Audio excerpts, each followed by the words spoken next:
Welcome to this special program about the University of Akron Common Hope Vision Team. My name is Jenna Rummel, and I will be your host for the evening.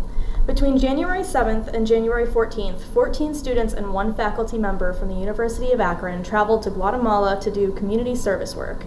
We are so excited for the work that they've done that we decided to host this special program, learn about what they did in Guatemala, and also take the opportunity to host their fundraiser, which, by the way, is really awesome because they get to pie professors in the face, including President Matt Wilson. So stick around for the next 3 hours as we hear about all the experiences that the University of Akron Vision Team had in Guatemala, and as we pie your favorite professors in the face.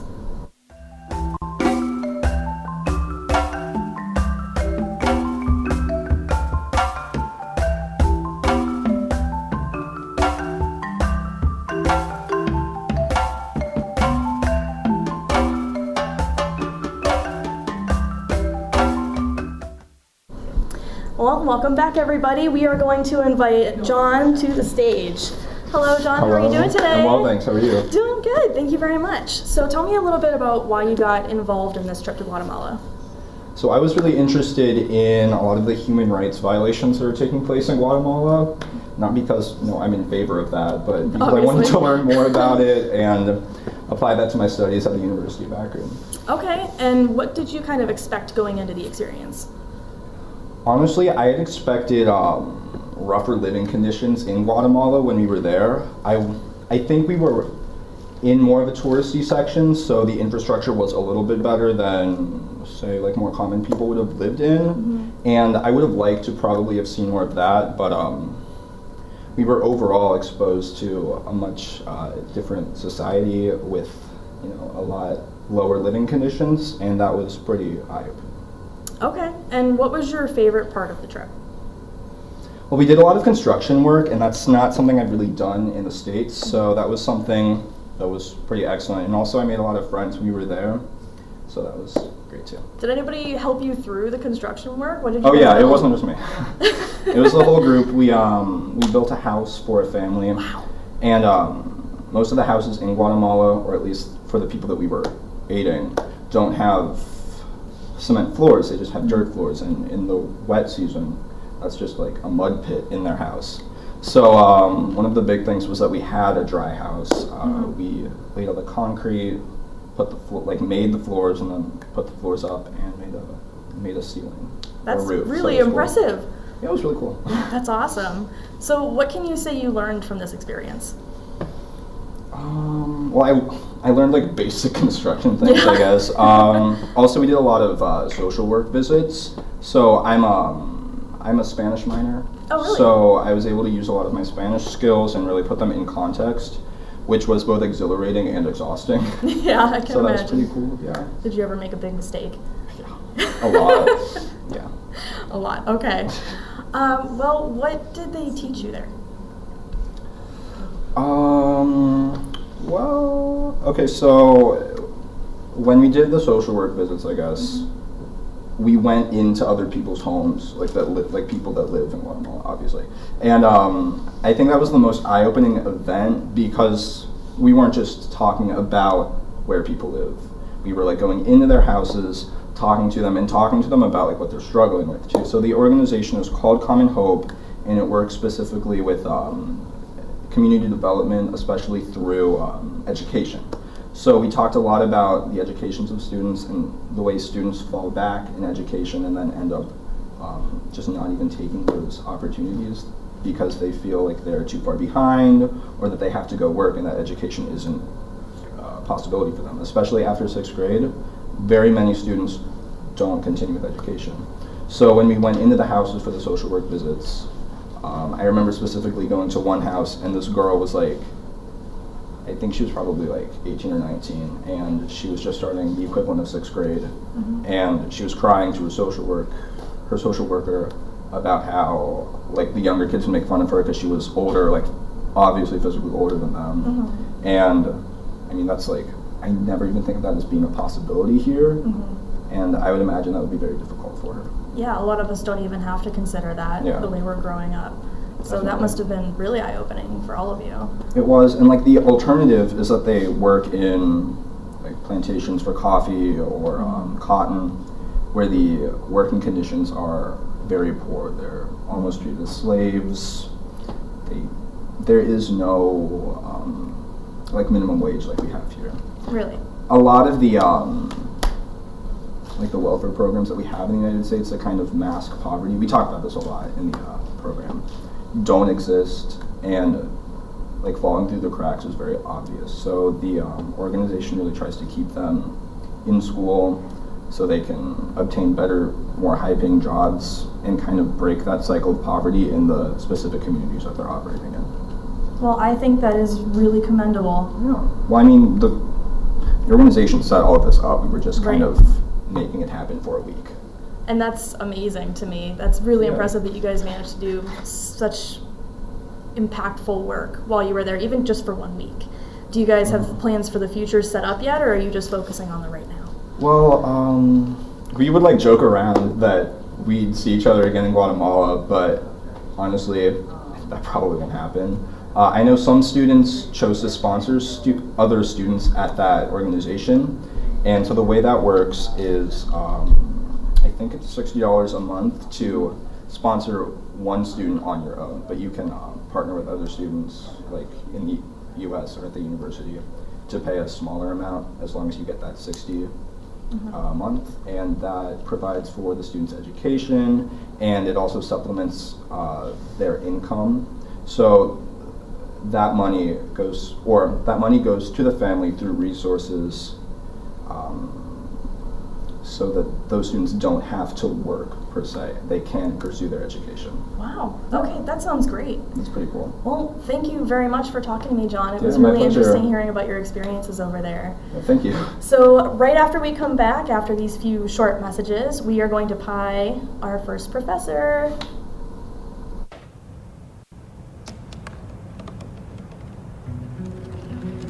They said I couldn't dream.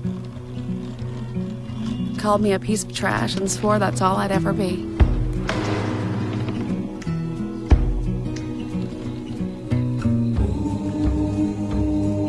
Said a bottle couldn't see the ocean.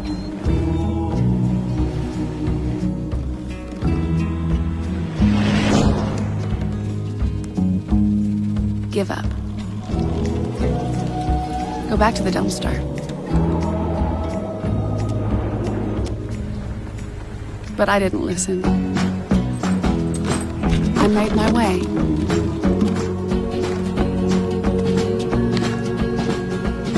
And now, I am what I've always wanted to be.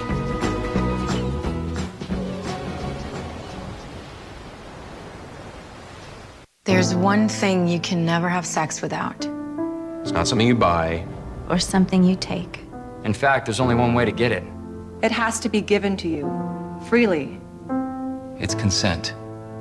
Because sex without it isn't sex. It's rape. Consent. If you don't get it, you don't get it. It's on us to stop sexual assault. Learn how and take the pledge at itsonus.org.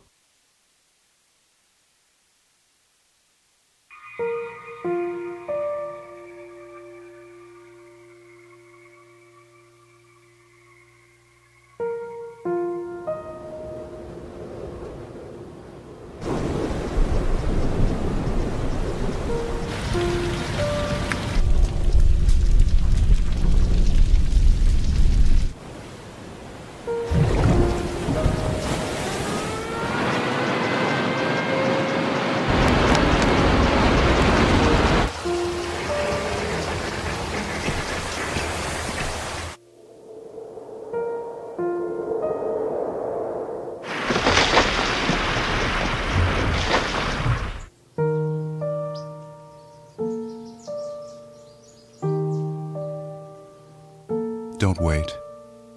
Communicate. Make your emergency plan today. Recently, our country has witnessed catastrophic devastation. Hurricanes and flooding have upended lives and livelihoods. Across this great country, Americans have answered the call. That special calling that compels us, when others are down, to step up and do whatever it takes. America's at her best when, against all odds, we come together and lift each other up. Please donate to oneamericaappeal.org. America needs you. Thank you. Thank you. Thank you. Thank you. Thank you.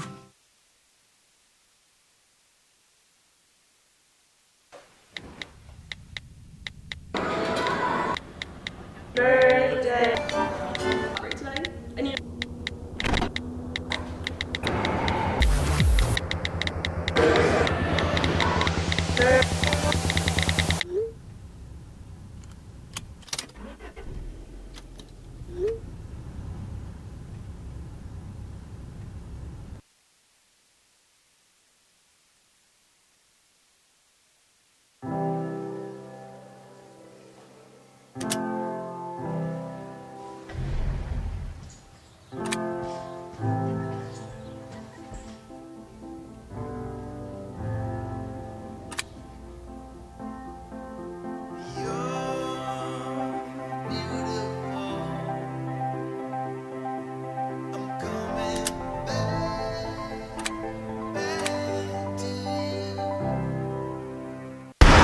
Look at you.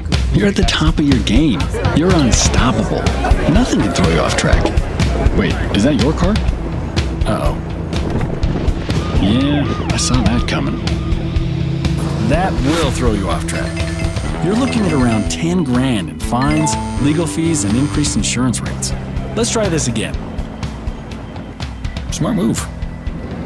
Because buzz driving is drunk driving. Here's to the things that can keep us safe. Those we use all the time with hardly a thought.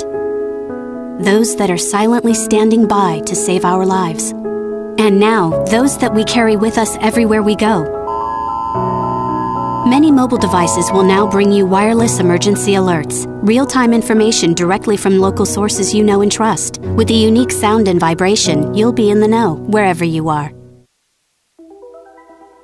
Todd's a great guy. I mean, look at him. What a sweetheart. Attaboy. Wait, Todd, what are you doing? How totally selfish and un-Todd-like of you. Come on, Todd. Come on, man. Hello, welcome back everybody to the fundraiser for the Common Hope organization. I am here with Dr. Ranser, one of your professors. Dr. Ranser, it's nice to see you here. Thank you, Janet. Good to be here. I don't know. You're not sure yet? Yeah, no. Do you want to tell everybody what you do here? What classes do you teach? Well, this is my 27th year here at the University of Akron. I teach a number of courses for our School of Communication, including the very famous Communication Research class, comm theory, persuasion, training methods, and anything that they throw at me. It sounds great. And have you ever... And speaking of throwing at me, you're going to be throwing at me. You like that connection there? Yes. I'm going to be doing the throwing. Oh boy. One of us is more nervous than the other about that. Who do you think that is? Me. Okay. So, have you ever actually led a group of students on a service trip? No, not really, no. No, but I think it's a wonderful thing that you guys have been doing, and your professor deserves a lot of accolades for doing it. Oh, I agree. Are you ready to do this?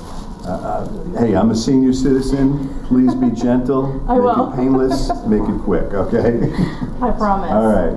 Do you want to... do I sit or do I stand? Yeah, go ahead and take a seat right over here. Oh, God. Don't be nervous. It's okay. All right. Okay, we're going to get a pause. Thank you very much. So for all of you who have wanted to do this, Jenna gets the chance, okay? And I'm very sorry, but also a little bit excited. Okay, go ahead. Try to get it more in the face. Are we ready, everybody? Yes. Where do you want me? All right.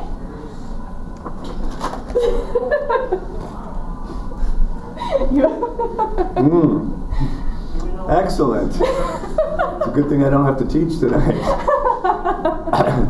Okay, thank you for being such a good sport. Are you good? Yeah, we've got some towels over that's here. Good. All right. Yeah, so thanks so much. Set. Congratulations. Thank you. Thank you. All right. Okay, nice to see everybody. All right, thank you guys. Don't worry, that is not all that we have for you. We are going to continue on with this for the next few hours, talking about the Common Hope organization, the great work that they did in Guatemala, and we are going to be plying even more professors coming very soon. So keep an eye out. For right now, we're going to head to another break.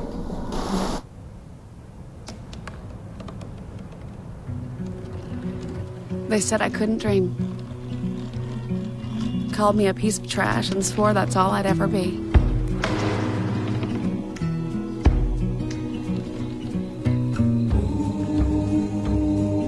Said a bottle couldn't see the ocean.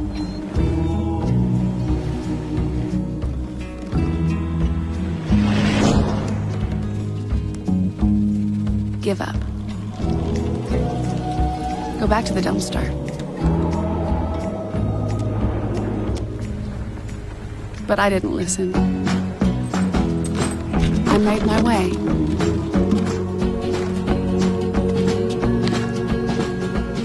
And now, I am what I've always wanted to be.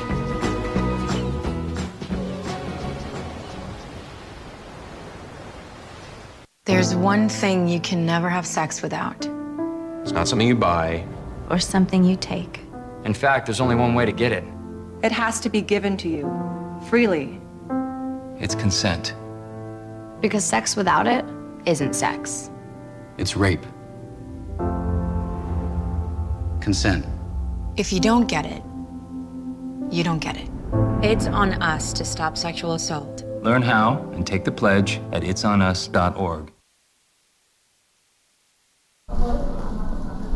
Hi, welcome back everybody. We are going to continue talking to a few different members of the organization that went to Guatemala a little while ago, and we are going to start this off with Michaela McBride. You want to come on over here? Hi, it's nice to meet you. So tell me a little bit about why you joined the organization. Well, I've always wanted to travel abroad and help out countries that need it, but I've never really gotten an opportunity, so when this came up, I really wanted to do it. Was this the first time you ever went abroad then?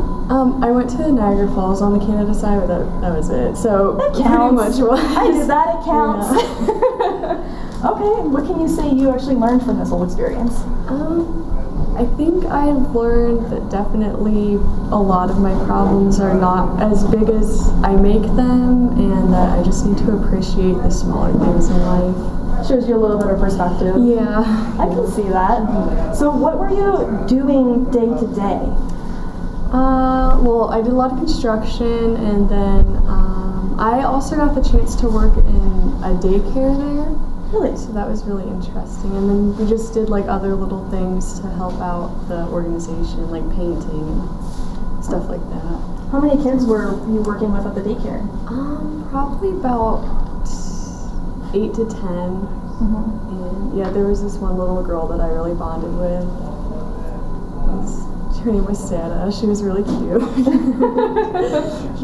So was it like a range of ages? Yeah, it was from infant to probably like preschool age. So. And were you guys learning or playing games? We were just like keeping them entertained while their parents worked, and just like we talked to them, and I tried to talk to them. But, yeah, just keeping them entertained and busy. Well, that's cool. Yeah. That's really cool. So what else can you tell me that you learned while you were there? I also learned to go out of my shell and do things that kind of scare me. Like, I'm more of a quiet person, and I like really was able to open up in Guatemala, and it like showed me that it's actually kind of a good thing to do, rather than being quiet all the time. So. Well, that's exciting. I feel like that's one thing that can really bring you out of your shell, is being in an entirely new place. Everyone was kind of lost and confused together, yeah. I'm assuming. Yeah. So I'm assuming you had certain expectations going into this. How was it different, and how was it similar to what you were expecting? It was different. I definitely expected just kind of, we were in a touristy part, so I was expecting like a little bit more poverty than I saw. but like it was still there, so I knew like we were just in a different part. So that was different than what I expected. And then I don't really know how it was the same. I don't know like what I expected. I kind of went in with an open mind, and then just I feel like that's the best way to do it. When it's your first time, well, technically your first time in such a foreign country, you gotta go into it open and ready to learn new things. Now, what would you say your favorite part was? Probably one of my favorite things that we saw was definitely Fuego. It was a volcano, and it like erupted every night, and it was just really cool to see. What do you mean? Like it just like you could see orange lava just like spilling down like multiple times a night, and we would just like sit on the balcony and watch it. So it was really cool to see. So that was like one of my favorite things. But then I also liked doing construction. That was really cool because I would really do that. That was your favorite part, the physical labor? Yeah, it was cool. Like once the finished product was done, like it was really cool to see. So I'm one of those people too. I like to look at my finished product and be proud of myself. Boy, a volcano, really? That's gotta be like the coolest sight outside of your window that I've ever heard of. What would you say to people who are interested in learning more about the organization or maybe even joining up? I think they definitely should. They do a lot of good down there, and they go at it from a different approach. Like they look at all aspects of someone's life down there, like housing and just other things that would affect their ability to go to school, and they work with like all parts of it. So it's really, they do a really good job with it. So if anybody wants to, I think they definitely should look into it. That sounds great. That's definitely something I would be interested in. So I will be doing a little bit of research when this is all over. Who are you the most excited to see get a pie in the face? I would say Juan, but like I feel a little bit bad because I feel like he doesn't deserve that. So I'm gonna say President Wilson. I think that's everybody's favorite. I think that's what everybody's rooting for. Yeah. So I think I need to ask you a little bit about a baby picture. Oh yes, yeah, that was the one I connected with in the daycare. Oh, that is so sweet. She like wouldn't let anybody else pick her up. Really? And I just loved her so much. Oh, she looks young. How old do you think she was? She was less than a year. She was really little. She couldn't walk yet. Oh my goodness. That is so sweet. Well, thank you so much for coming along and chatting with me about this. I really appreciate it. It was nice to meet you. And you guys should definitely stay tuned because, like we said, President Wilson will be coming in the next few hours along with some of your other favorite professors to get a pie in the face. So we'll be back right after the short break.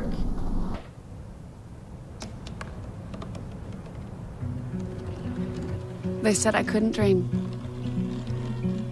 Called me a piece of trash and swore that's all I'd ever be.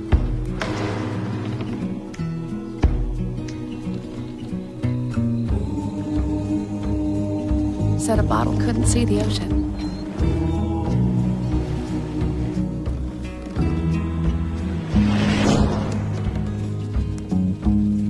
Give up.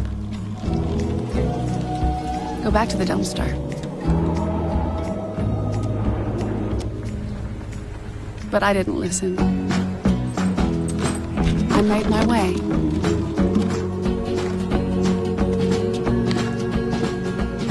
And now, I am what I've always wanted to be.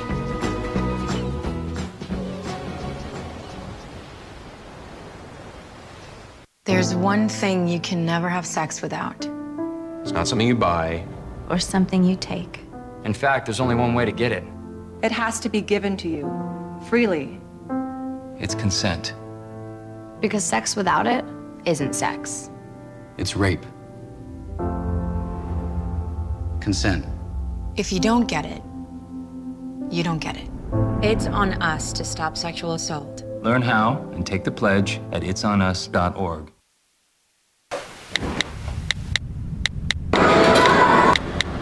Birthday. Tonight, I need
Look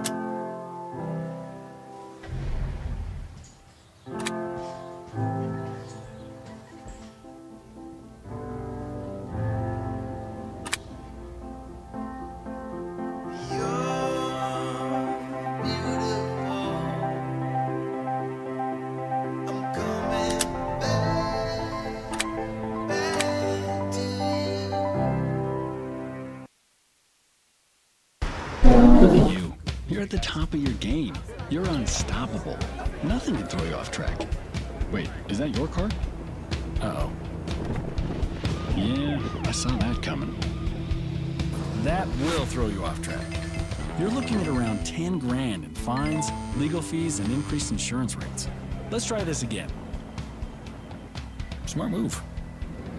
Because buzz driving is drunk driving. Here's to the things that can keep us safe. Those we use all the time with hardly a thought. Those that are silently standing by to save our lives. And now, those that we carry with us everywhere we go. Many mobile devices will now bring you wireless emergency alerts, real-time information directly from local sources you know and trust. With the unique sound and vibration, you'll be in the know wherever you are. Todd's a great guy. I mean, look at him. What a sweetheart. Attaboy. Wait, Todd, what are you doing? How totally selfish and un-Todd-like of you. Come on, Todd. Come on, man. Welcome back, everybody. I am here with Professor Debbie Horning, and we are getting ready to do a pie to the face. But first, we're going to have a little chat. I'd love to shake your hand, but I feel like you're a little tied up right now.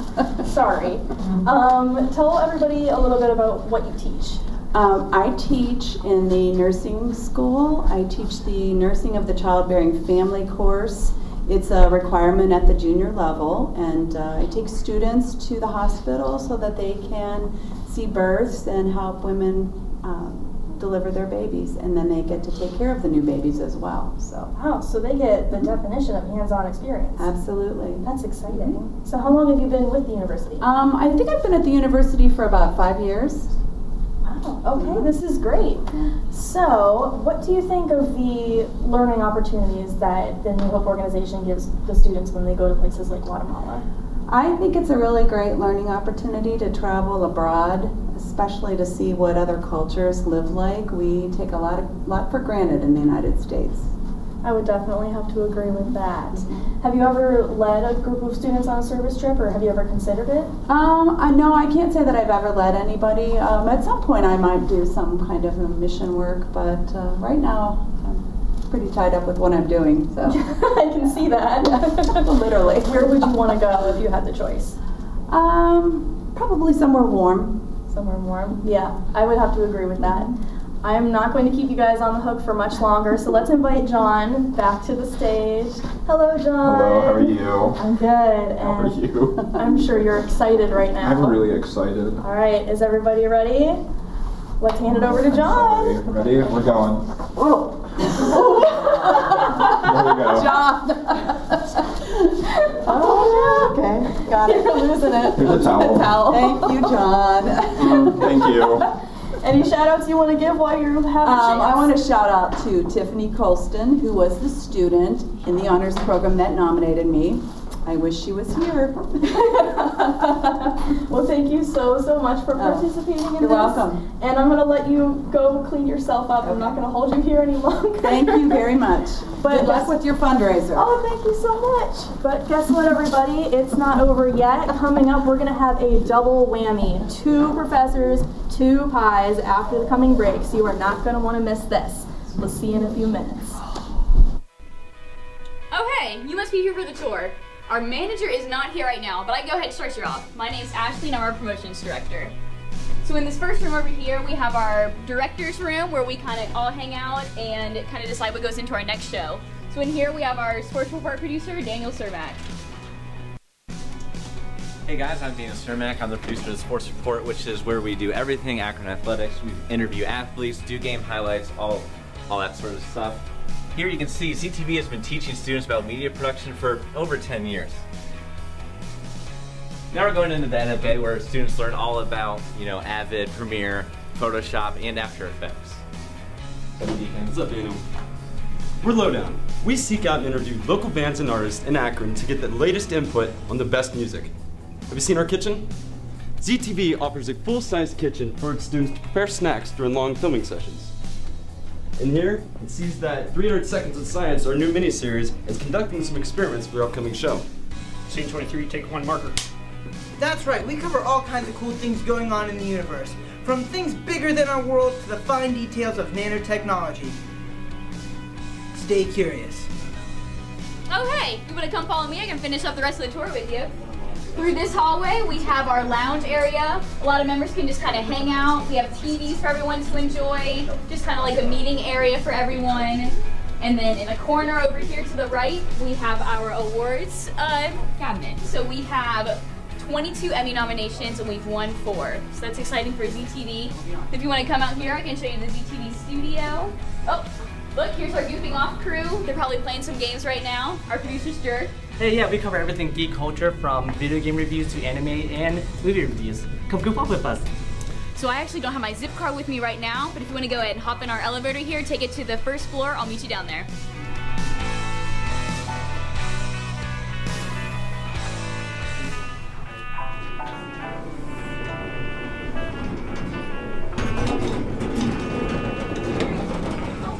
Hello, young whippersnapper. You look an awful lot like my grandkid. Gladys, your grandchildren are in San Francisco. You do? Who's on the roof? The Instagrammos, part of Akron After Hours, which is our sketch comedy show. It's really quite a blast directing, editing, and producing our own sketches.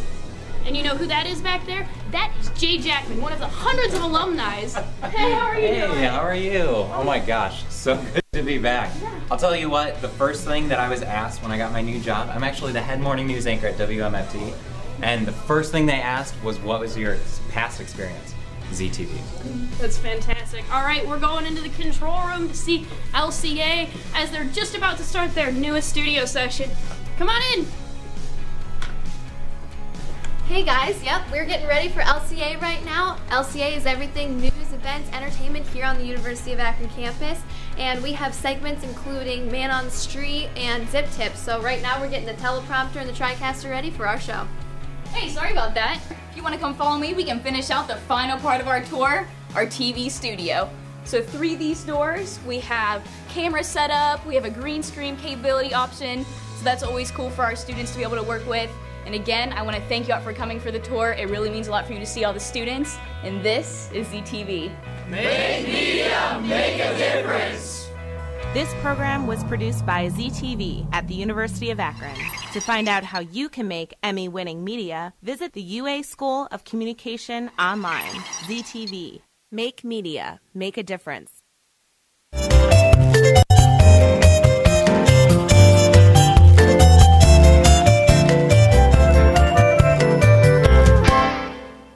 Welcome back, everybody. We are still here in the studio talking about the Common Hope organization's trip to Guatemala, the work that they did there, and we are celebrating the work that they did there by pawing your favorite professors in the face.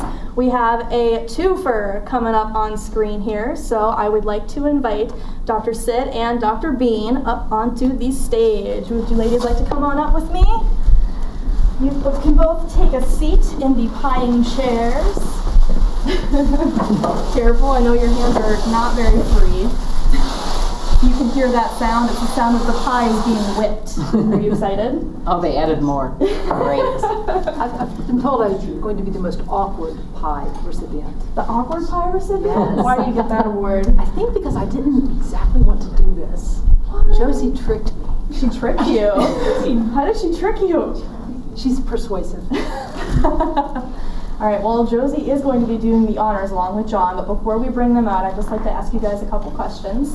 Do you want to tell me a little bit about how long you've been with the university and what you do here? I'm an English professor, and I've been here for 20 years, and I teach freshman composition, which is how I met the honor students that nominated me for this honor. Lucky you. And how about you? Mine's a little bit of a sordid history. I have been here on and off since 1995. So I earned my master's. I'm an alumna at the University of Akron. And then I went to get my PhD at Purdue University. Came back to teach here. Went to Hiram College where I earned my undergrad. And then missed Akron and back to Akron. I teach in the School of Communication, argumentation, intercultural communication, interpersonal communication, public speaking, and Josie was in my argumentation class. So she didn't even try to hide it from me. She just came up and said, "Can I throw a pie in your face for this excellent cause?" And I said, "Of course." Excellent. Well, we're glad that you're here. We're really excited. And real quick, can you tell me, have you ever been part of a service abroad trip, or have you been interested in taking part in one? I have not, but I definitely support it. It's great for our students. I concur with Dr. Bean. I feel the same way. I have not, but I think it's a wonderful opportunity for students for sure.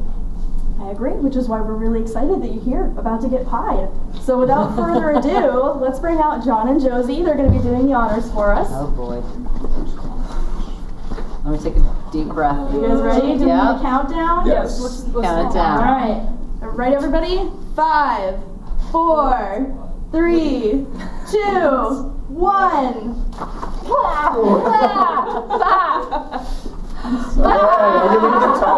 But I can feel it all down my shirt as well. It went down. I'm so sorry. Oh no. Josie, you smashed her in the face. All right, is there anything that you guys would like to say while you're here? There will be a change of grade from last semester to this semester. Revenge!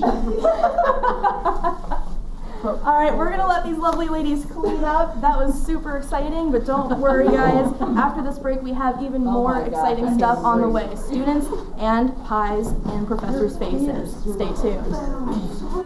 How can you make a difference in the world? You start with yourself.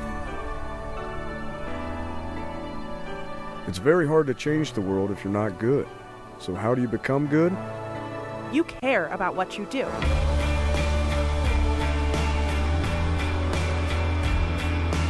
You try new things.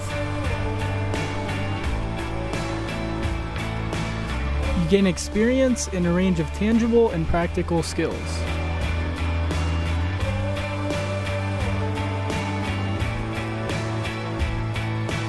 You better yourself, go on to better the community, and then the world.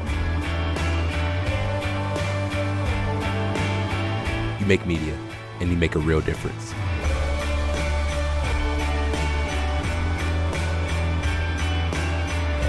It all starts with you. It's your decision. Do something different.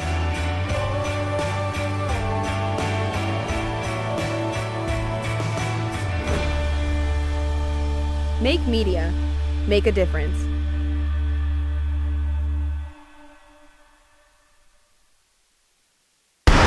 Look at you. You're at the top of your game. You're unstoppable. Nothing can throw you off track. Wait, is that your car? Uh-oh. Yeah, I saw that coming. That will throw you off track. You're looking at around 10 grand in fines, legal fees, and increased insurance rates. Let's try this again. Smart move. Because buzz driving is drunk driving. Here's to the things that can keep us safe. Those we use all the time with hardly a thought. Those that are silently standing by to save our lives. And now, those that we carry with us everywhere we go. Many mobile devices will now bring you wireless emergency alerts, real-time information directly from local sources you know and trust. With the unique sound and vibration, you'll be in the know, wherever you are. Todd's a great guy.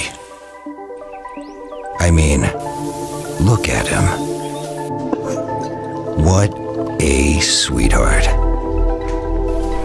Attaboy. Wait, Todd, what are you doing? How totally selfish and un-Todd-like of you. Come on, Todd. Come on, man. Welcome back, everybody. We are still here in the studio talking about the Common Hope organization and their wonderful trip to Guatemala to complete services, build houses, provide education for the folks that live there. And I'm going to talk to a few more students tonight before we get to any more pies. So without further ado, I'd like to pull Miss Josie onto the stage. Hello, Josie. Hi, how are you? I'm doing good. How are you? All right. Just all right? I feel like you must be like super psyched about just throwing that pie. I feel terrible about it, honestly. You went hard though. You like committed. I didn't think it was that hard until it happened. You don't know your own strength. I guess that's the case. Okay. Well, why don't you tell me a little bit about why you joined the New Hope organization? Normally I wouldn't do a service trip, like, not that I, don't believe in service or anything, but it just never was something I had thought about.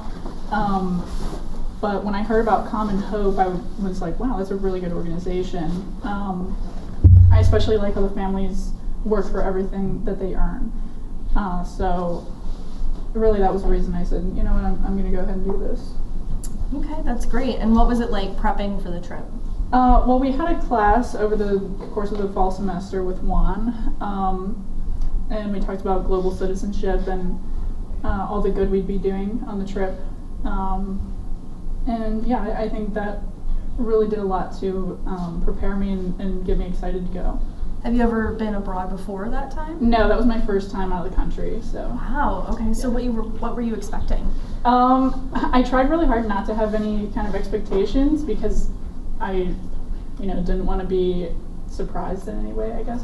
But I was very pleasantly surprised, honestly, because even though I tried not to have expectations, I definitely imagined a more desolate area, but it was beautiful. So.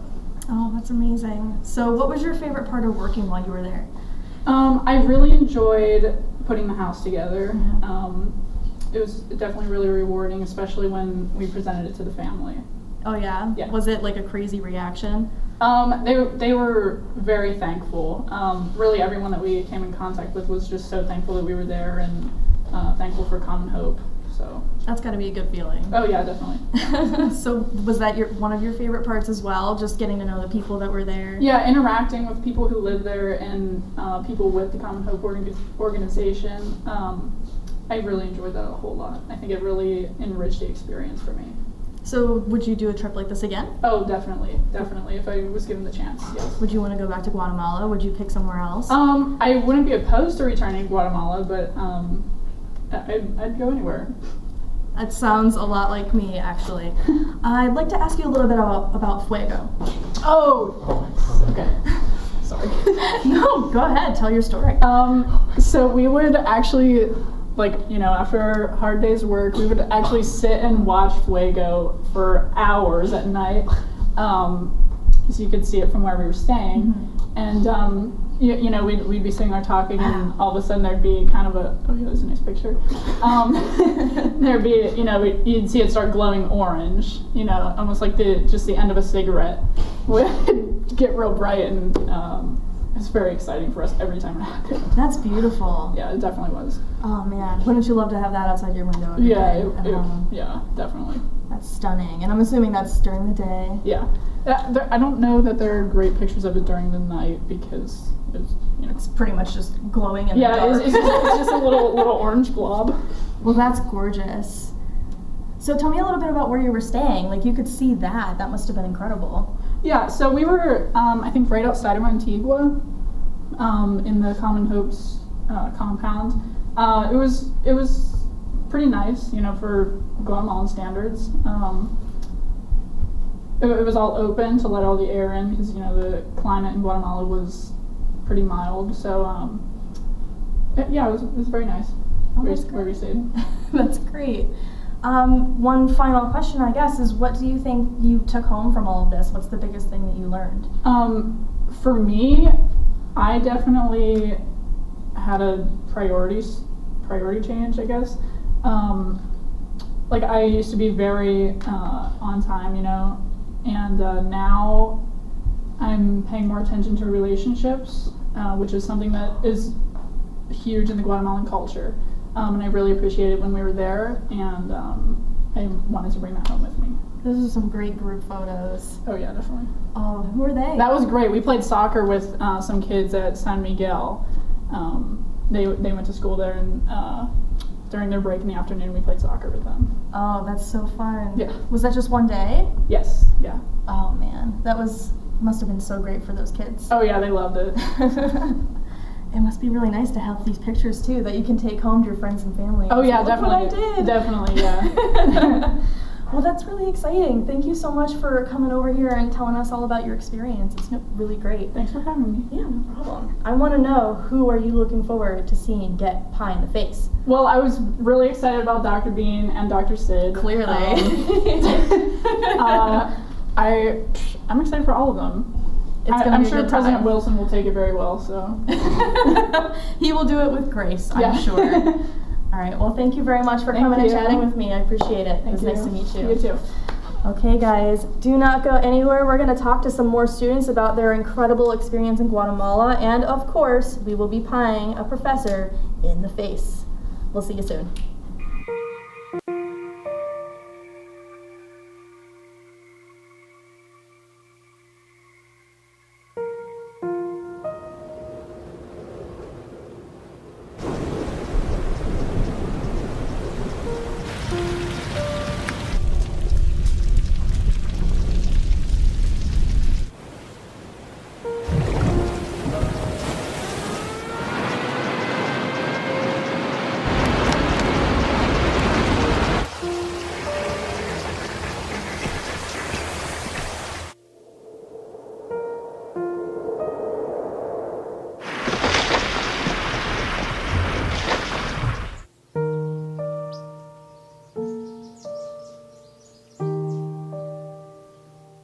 Don't wait. Communicate. Make your emergency plan today. Recently, our country has witnessed catastrophic devastation. Hurricanes and flooding have upended lives and livelihoods. Across this great country, Americans have answered the call. That special calling that compels us, when others are down, to step up and do whatever it takes. America's at her best when, against all odds, we come together and lift each other up. Please donate to oneamericaappeal.org. America needs you. Thank you. Thank you. Thank you. Thank you. Thank you.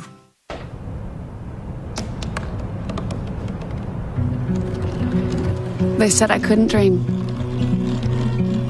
Called me a piece of trash and swore that's all I'd ever be.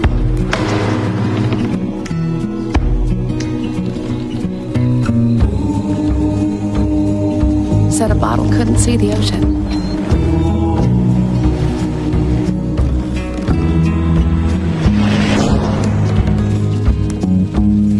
Give up. Go back to the dumpster.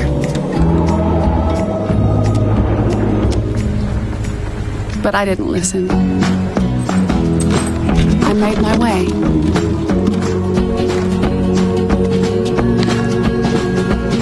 And now, I am what I've always wanted to be.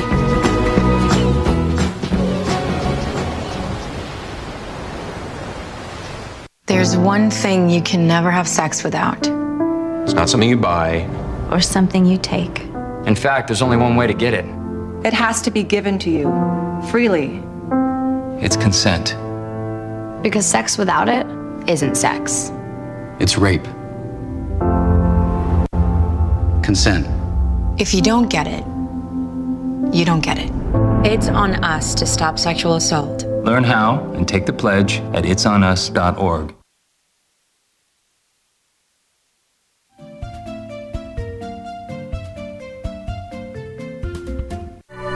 How can you make a difference in the world?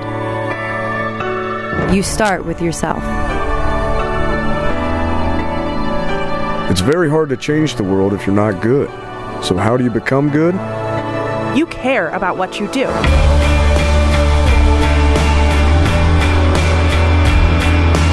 You try new things. You gain experience in a range of tangible and practical skills.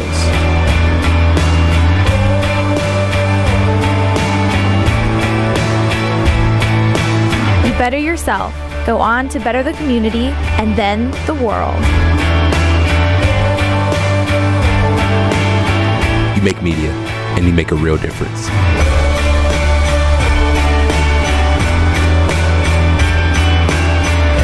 It all starts with you. It's your decision. Do something different.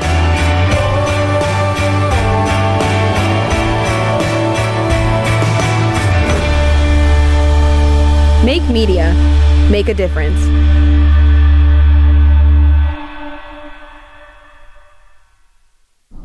Welcome back, everybody. We are in the studio talking about the Common Hope organization and their wonderful trip to Guatemala. I am going to invite my good friend Allison up to the stage to talk about her experiences while she was there. Hi, it's nice to see you again. You as well. So tell me a little bit about the organization and why you joined. So Common Hope, as you've probably heard a billion times already, is a service organization that works with people in different parts of Guatemala to help empower them so they can really empower their communities through education, health services, and a lot of other services. Okay, and why did you specifically decide to join up with them? Well, anyone who knows me well knows that I love traveling. It's a huge passion of mine and something I want to incorporate into my career later on. So when Juan, our professor, told me that he was instructing this class and it had a trip to Guatemala in it, I'm like, yeah, definitely sign me up, because I love doing service work, especially internationally. Okay, great. So one of your initial goals going into this was, I want to see this beautiful country. Yeah. And the service work is just like a huge bonus. I think that could go either way, yeah. Okay, so tell me a little bit about what you were doing on a day-to-day basis for anyone who is just tuning in. On a day-to-day basis, I think most of us woke up at 7 because we had to be ready to go doing all kinds of work at 8 a.m. So we'd get up, we'd eat breakfast, hang out for a little bit, and then we'd go down to like the common area, I guess you could refer to it. And each day was something different. So there were days when we were helping mix cement, build parts of the house that we helped this family, or that we helped build for this family. There were a couple days where we went and did kind of a day in the life activity. So we met with a silver jeweler in the city that we were in and kind of saw how he made his living and what he did every day. We took day trips to other parts of the city we were in and saw the different ways that Common Hope helped in those parts of the city too. And what do you think was your biggest takeaway from the trip? That is a really hard question. It's a tough question. It really is. My biggest takeaway,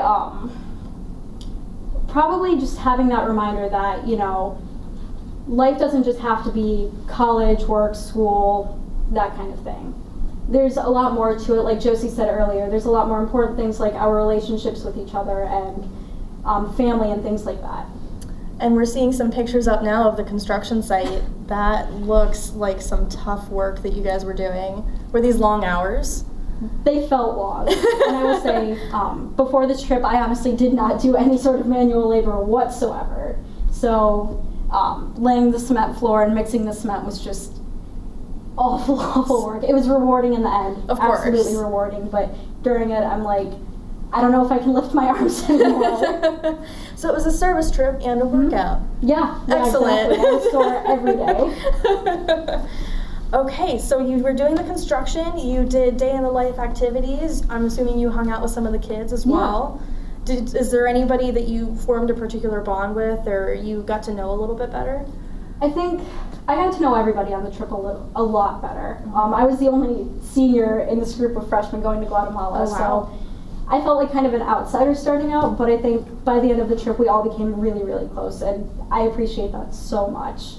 Oh, that sounds great. I mean, what is a better bonding experience than being in a foreign country together? Right, and then getting stuck in the airport on the way home. What? Yeah. What happened? Oh, you haven't heard about that yet. So we missed our flight from Atlanta back to Akron and had to stay the night in Atlanta. Oh no. So we got back a little bit late, but we got to bond for another night, so that was fun. One last night together. Yeah. Could have been worse. Yeah. Could have been worse. I mean, I'm sure at the time you were like, this is the most terrible thing ever. It was stressful, but we got back here, obviously, so. And everybody got back in one piece. Exactly. So was this obviously this wasn't your first trip abroad. You said that you liked to travel before. Yeah. So how did this compare to your previous experiences? That's another really tough question. I think this was the first trip that I really had a purpose that was more than leisure. So before it was a study abroad trip, and then I'd also gone to Canada, all for leisure and obviously school. But this time we went to Guatemala with a purpose and with intentions of helping people and helping empower these people and help them empower themselves, if that makes sense. Yeah, so absolutely. It was a lot more purposeful and I think a lot more meaningful in that sense. That sounds wonderful. What else could you say in general about your experience or about the organization that you would want other people to know? I think it's important to recognize that this organization isn't your typical service trip or your typical mission trip. That's the biggest aspect of it for me. This wasn't like, oh, let's go help these poor people. It was a lot more, let's see what their lives are like. Let's put ourselves in their shoes and learn from them. So. And you obviously did. It seems like a lot of people came home feeling like they had learned a lot while they were there. Definitely. So is it safe to say that you would definitely recommend service trips like these to freshmen and other students? Definitely. For sure. Okay. Great. Well, thank you guys very much. Thank you for coming over here and chatting with me about your experience. And who are you the most excited to see get pied in the face? Probably Juan. Oh no! I feel like it's got to be a tie between Juan and Wilson. President Wilson, yep. For everybody, right? I mean, we've had so many good ones already. So let's keep it going. Yeah. Let's keep the pies coming, and that is going to be coming to you guys after the break. We're going to be right back. Look at you. You're at the top of your game. You're unstoppable. Nothing can throw you off track. Wait, is that your car? Uh-oh. Yeah, I saw that coming. That will throw you off track. You're looking at around 10 grand in fines, legal fees, and increased insurance rates. Let's try this again. Smart move. Because buzz driving is drunk driving. Here's to the things that can keep us safe. Those we use all the time with hardly a thought. Those that are silently standing by to save our lives. And now, those that we carry with us everywhere we go. Many mobile devices will now bring you wireless emergency alerts, real-time information directly from local sources you know and trust. With the unique sound and vibration, you'll be in the know, wherever you are. Todd's a great guy. I mean, look at him. What a sweetheart. Attaboy. Wait, Todd, what are you doing? How totally selfish and un-Todd-like of you. Come on, Todd. Come on, man.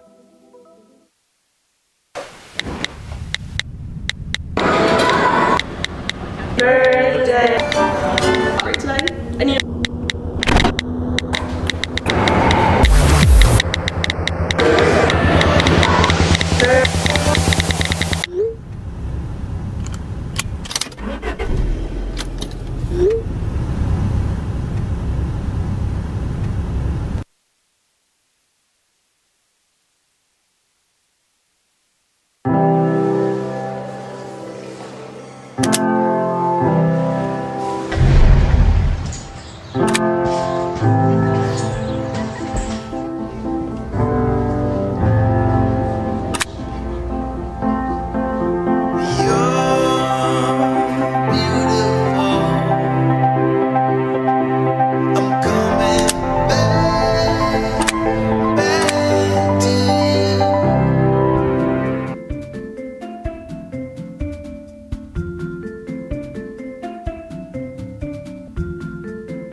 Hello everybody, welcome back. We are here chatting with Jimmy about his experience overseas. Well, not necessarily overseas, but abroad. I apologize, abroad in Guatemala as part of the Common Hope organization. Tell me a little bit about why you decided to join. Well, much like Ali said earlier, I've always been a fan of traveling and just going across the world trying new experiences. And another thing was just when I read up on what Common Hope does and how they really like their organization, how it helps like the kids and the community in Guatemala, and I thought that was really great, and I felt like I wanted to be a part of that. That's amazing. And you said that you really enjoyed traveling, so I'm assuming you have been to other places abroad in the past? Yes, I've been to Ecuador, Florida, just across the United States, really.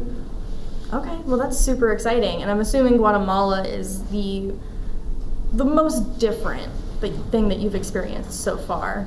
I'd say so. In Ecuador, it's obviously a Latino country too. A lot of the culture was very similar, but Ecuador is much more, I guess, Americanized than Guatemala was, and so Guatemala was definitely like my newest experience with the Latino culture.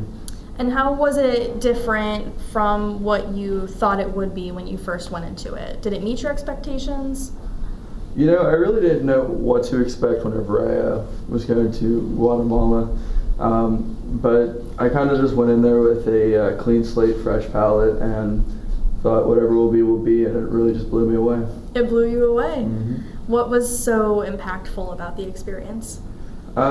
Honestly, just the culture down there, and it's just like how friendly they all are and how they care so much about relationships. You walk by a complete stranger on the street and they stop to tell you hello and how's your day, and it really is fantastic. That's definitely not something you experience every day, at least where we live here. What are we seeing on screen right now? Can you tell me a little bit about this? That looked like one of the markets in Antigua. So Guatemala, they have a lot of like artisans and people who will hand make like clothing and pottery and paintings and all that, and that's one of the markets that we went to while we were traveling in Antigua. Some of the folks got some stuff to take back to the States from there. I got a sweatshirt. I'm not wearing it now, of course, but at least you picked something up. Yeah. Well, those look wonderful. And what was your favorite part of the whole experience? Well, Common Hope does this thing where they send all their people doing the trips on social work visits, and we go and we just see like who Common Hope's working with, and it really just like it blows you away how differently they live, and it really made me grateful for what I have here. I'm sure. And I'm assuming that you took part in the construction of the house. Yes. Was that a struggle for you? Not really. As the people on the trip would joke about, a few of the guys on the trip had a masculinity contest for who could help the most with the construction. So a few of the guys were really pushing ourselves doing that. Of course, we were sore at the end of the day, but we had a great time doing it. And it helped get things done. Yeah. So, well, that's good to hear. And what would you say was your major takeaway from the situation? From the trip, well, as I said earlier, they're just so cordial, and whenever you walk on the street, you say hello to someone, and you can bet that I'm telling everyone hello here. Taking home a little bit of the culture. Mm-hmm. That is really, really cool. And would you want to repeat this or do anything similar in the future? In a heartbeat. In a heartbeat. Oh man, I definitely would be super interested in doing something like that. So could you tell me what somebody who is interested in the organization might look forward to or want to start looking into? Well, I'm pretty sure with Common Hope, any old group can go and sign up for it. So if you have a group of friends and you really feel like organizing it, you could probably just start emailing around with the organization and set up your own envision team. Now obviously there's a lot of planning that goes into it, but you just gotta look out and research, and you can probably find an organization that'll take you for a short-term volunteer and get the same experience that I had. Well, that's incredible. Thank you so much for coming and talking to me about your experience. Thank you for having me. Yeah, no problem. It was great. Thank you very much. We are not done yet here, folks. We are going to be talking to more students. We're going to talk to Juan Contreras about the experience as well, and there will be more professors coming in for a pie to the face, which we are super excited about. Who are you excited to see get pied? Definitely President Wilson. Well, yep, I thought it might be. Okay, guys, we'll be back soon after this common break. Oh, hey, you must be here for the tour. Our manager is not here right now, but I can go ahead and start you off. My name's Ashley, and I'm our promotions director. So in this first room over here, we have our director's room where we kind of all hang out and kind of decide what goes into our next show. So in here, we have our sports report producer, Daniel Cermak. Hey guys, I'm Daniel Cermak. I'm the producer of the Sports Report, which is where we do everything Akron athletics. We interview athletes, do game highlights, all that sort of stuff. Here you can see ZTV has been teaching students about media production for over 10 years. Now we're going into the NFA where students learn all about, Avid, Premiere, Photoshop, and After Effects. What's up, Daniel? We're Lowdown. We seek out and interview local bands and artists in Akron to get the latest input on the best music. Have you seen our kitchen? ZTV offers a full-size kitchen for its students to prepare snacks during long filming sessions. In here, it sees that 300 Seconds of Science, our new miniseries, is conducting some experiments for our upcoming show. Scene 23, take 1 marker. That's right, we come for all kinds of cool things going on in the universe. From things bigger than our world to the fine details of nanotechnology. Stay curious. Oh hey, you wanna come follow me? I can finish up the rest of the tour with you. Through this hallway, we have our lounge area. A lot of members can just kind of hang out. We have TVs for everyone to enjoy, just kind of like a meeting area for everyone. And then in a corner over here to the right, we have our awards cabinet. So we have 22 Emmy nominations and we've won 4. So that's exciting for ZTV. If you want to come out here, I can show you the ZTV studio. Oh, look, here's our goofing off crew. They're probably playing some games right now. Our producer's Jerk. Hey, yeah, we cover everything geek culture from video game reviews to anime and movie reviews. Come goof up with us. So I actually don't have my zip card with me right now, but if you want to go ahead and hop in our elevator here, take it to the first floor, I'll meet you down there.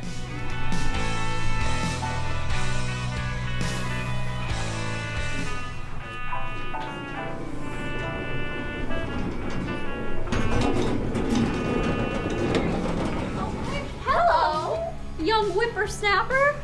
You look an awful lot like my grandkid.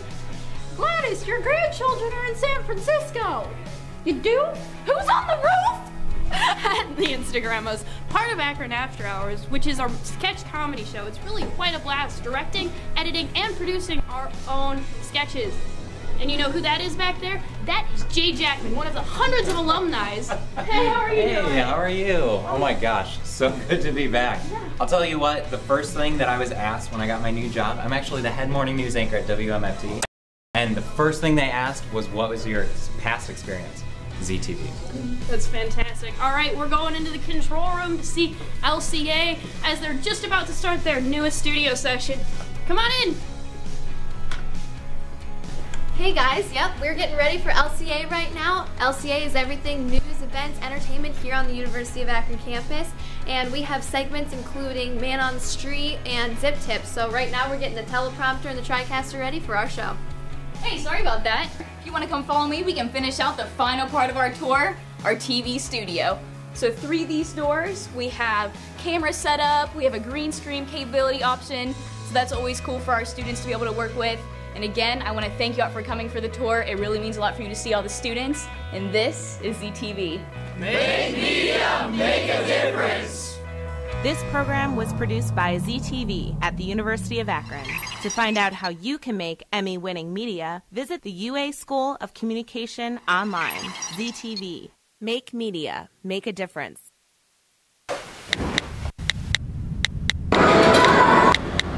Birthday. Tonight, I need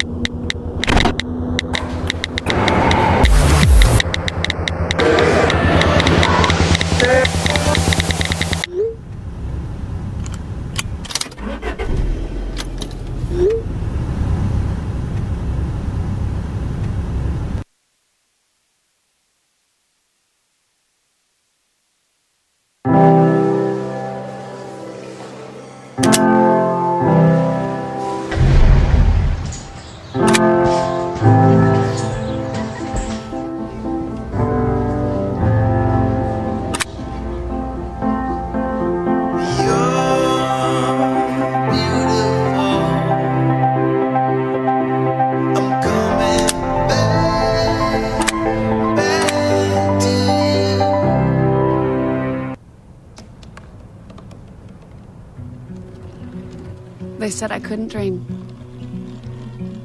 Called me a piece of trash and swore that's all I'd ever be.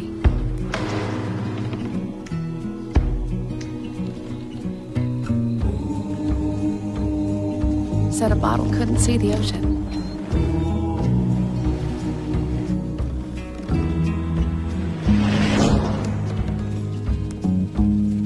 Give up. Go back to the dumpster. But I didn't listen. I made my way.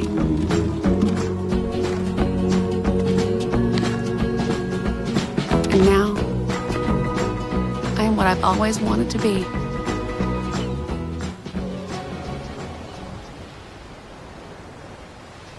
There's one thing you can never have sex without.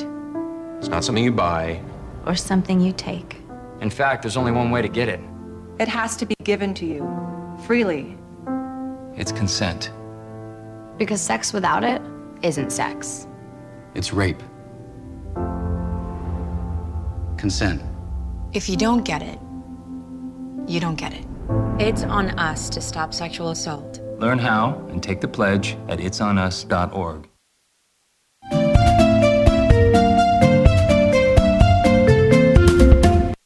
Hello everybody and welcome back. We are here in the studio talking about the Common Hope organization and their wonderful trip to Guatemala where they built a house and had so many wonderful experiences that they're here sharing with us today.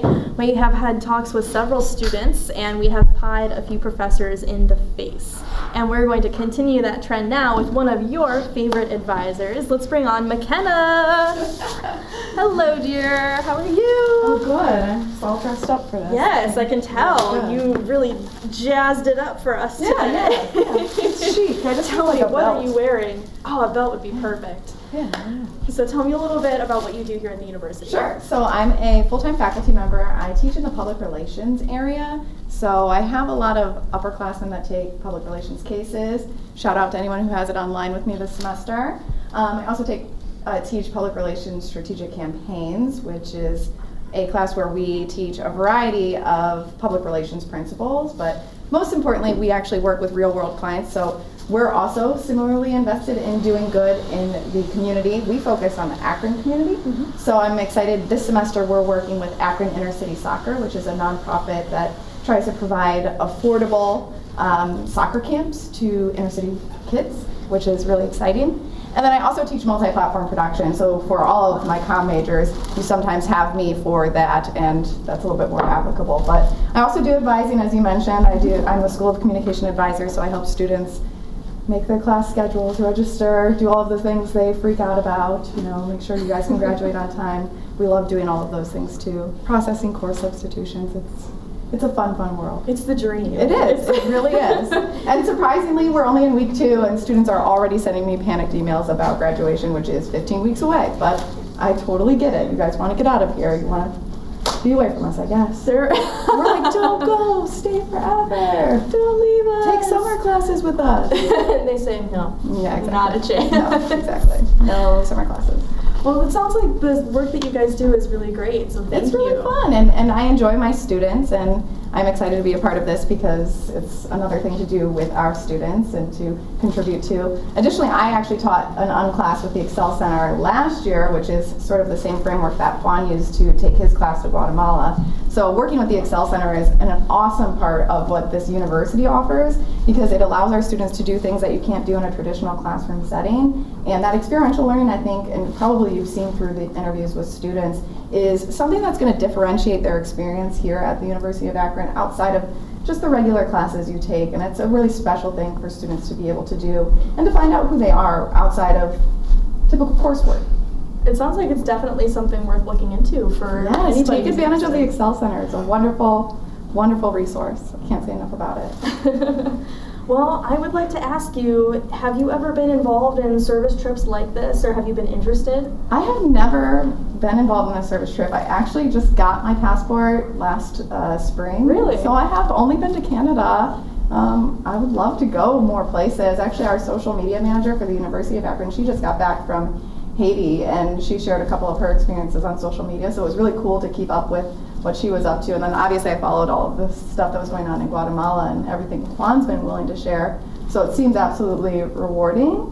I just don't have time to travel like I would like to. Yeah, you guys keep us busy. Yeah. Yeah. Well, I am really, really excited about what we're doing here today. I'm excited. This is so fun. So why don't we take a seat over here? Just pick your poison, I suppose. And do I get to pick a flavor? Unfortunately, it's all one flavor. Oh, okay. It's all pie. And why don't we bring that on up here? Any last words? There's no rock. Yeah, there's no I'm rock. ready. Let's do it. Do we want to count down, everybody? I'm also Kylie. I'm in your online class, so here it comes. Full circle. Oh man, she deserves this one. All right, are we ready? Yeah. 5, 4, 3, 2, 1. That is a good one. That's chilly. You look wonderful. Thank you. Thank you. This is how Kylie failed the first. Yep. Yes, this is how Kylie failed her online. It smells like Thanksgiving. All right, anything you want to shout out while you have the screen time? No. Is this approved by Lush Cosmetics? I don't know. I'm sure it's a wonderful skin treatment. Yes, wonderful. You're gonna glow in the morning. All right. Well, thank you so much for doing this. Let's let McKenna go and clean up. And I'm super, super grateful that she had the chance to do this with us. But that is not the end of it, guys. We have several more sessions and interviews and even more pieings coming up. So we're going to take a quick commercial break. And when we come back, we're going to have more students to talk to about Guatemala. And we're going to have more professors to pie in the face. Is it like taking off?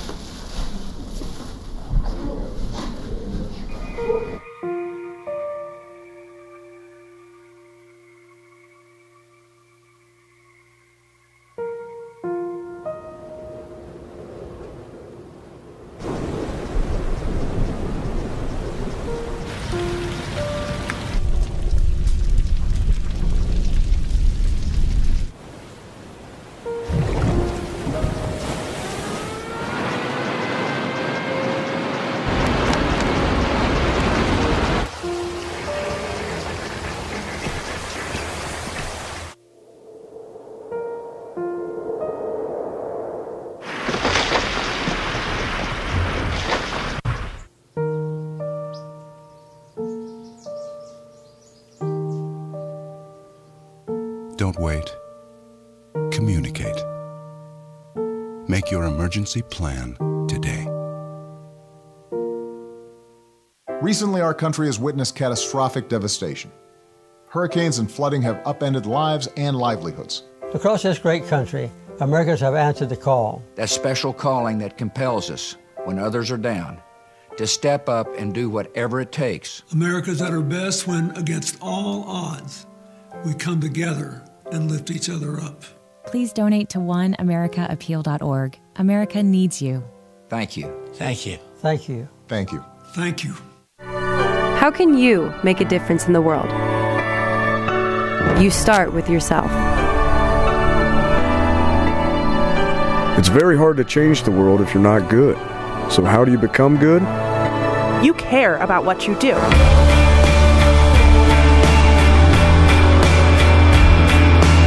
You try new things. You gain experience in a range of tangible and practical skills.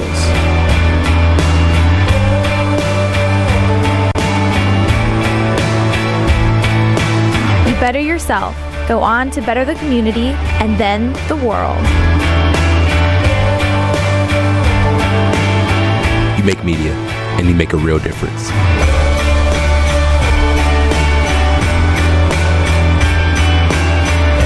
It all starts with you. It's your decision. Do something different.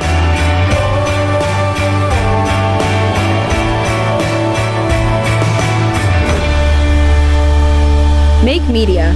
Make a difference.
Welcome back to our evening in the studio talking about the Common Hope organization and their service trip to Guatemala. Later on in the night, we are going to be pieing some of your favorite professors in the face for this trip to Guatemala, as well as President Wilson. So you're going to want to hang on for that one. But first, I would like to welcome Mr. Juan Contreras. Hello, Juan. How are you doing today? Good. How are you? I'm doing great. I'm really glad that you're here talking to us about this today. I'm very excited. We had a really exciting time in Guatemala, and we came back with the idea of sharing our experiences with as many people as we could. So. And this is the perfect way to do it. Pieing people in the face. Pieing people in the face. Including you. You're next. Yeah, I'm next. Yeah. I see the faces of people looking with anticipation. We're not going to let them suffer for too much longer, but I did want to talk to you about the trip a little bit. Tell me what got the ball rolling. So this is the second time the University of Akron actually organizes this trip to Guatemala.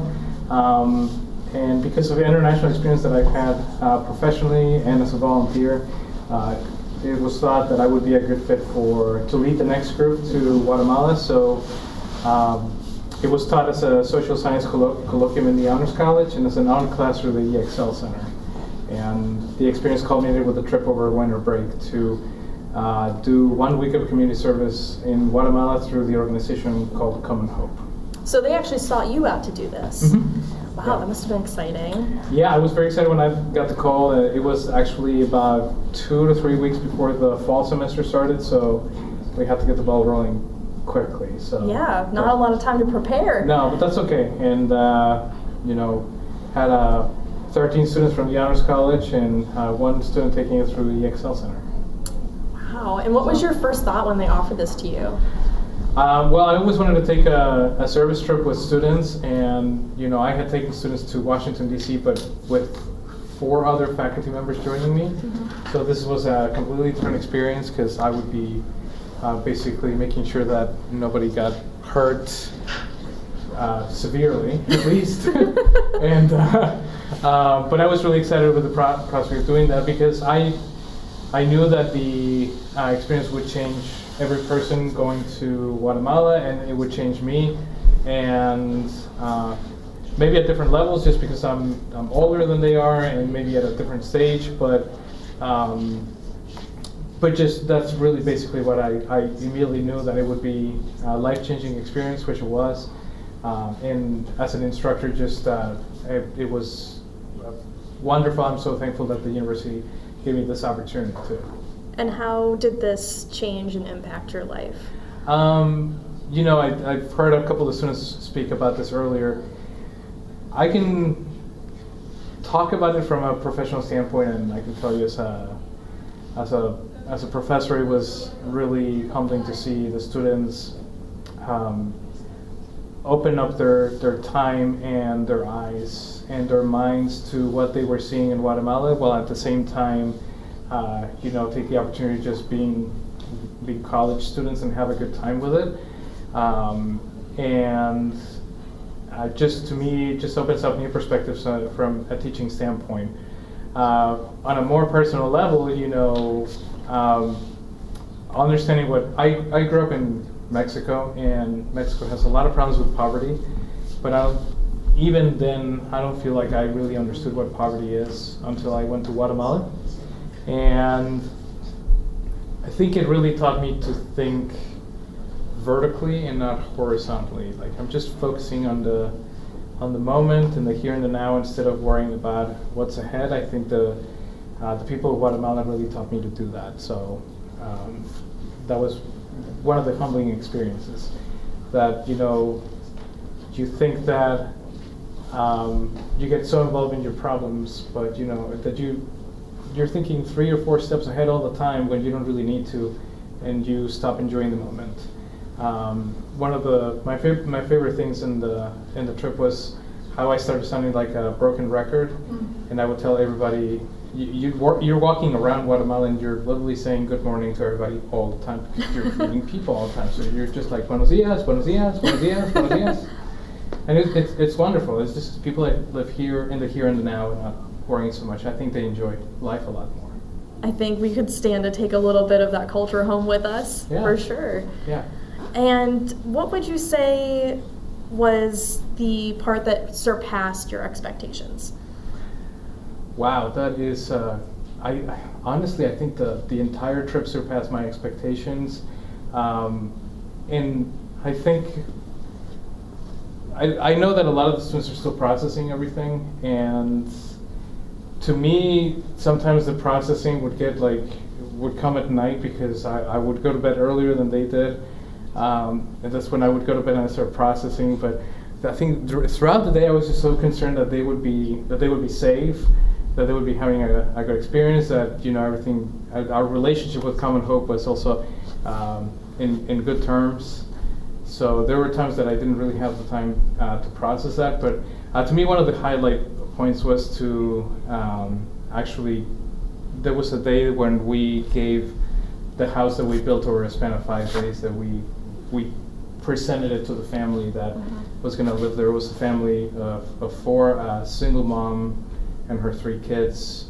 It's a woman in her 20s that just widowed recently, and just to be on the side and look at the difference between living in a dirt floor with metal sheeting as the walls and the floor, and to say,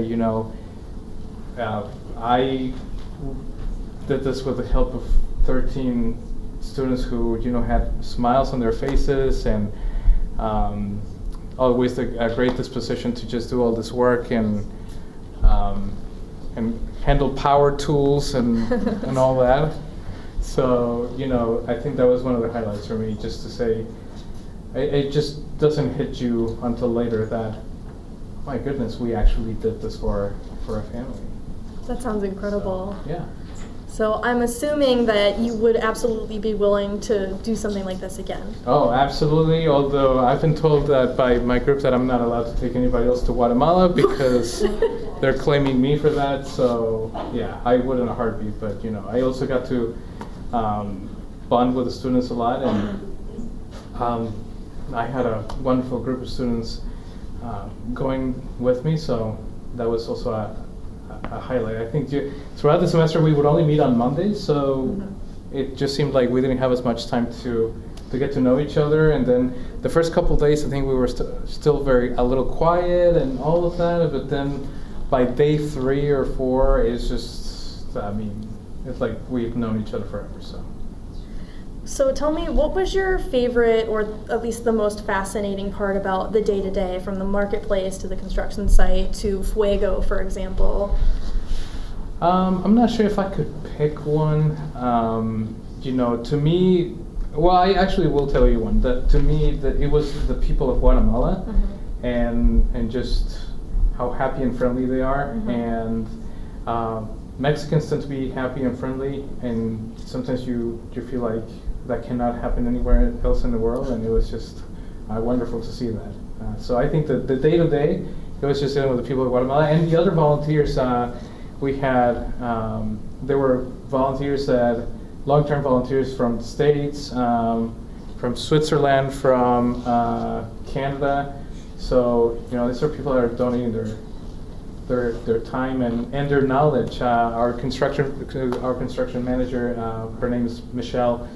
She is from Switzerland. She's an architect, and she's just trying to help the volunteers figure out how to build a house, because obviously we're not construction workers. Right.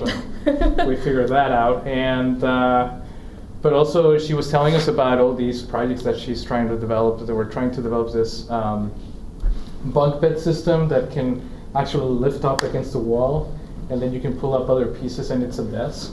Because a lot of times these families in Guatemala, they don't have a lot of room. So they're trying to think of creative ways in which they can make life easier for the people of Guatemala. She was also talking about the bicycle. It's like a bicycle, but by pedaling, you power a washer. Oh, wow. So you can wash your clothes like that. So, very creative things. Yeah, some creative solutions. Yeah. That sounds incredible. Is there anything that you want to throw out to the students or faculty who might be interested in learning more about the Common Hope organization? I think it takes time. It's a challenge. It can be stressful to think about taking a group of students abroad, but I would probably say do it. It doesn't matter. You will carry this experience for the rest of your life, and you will share it with a group of students. After all, if you work in higher education, this is what you're here for.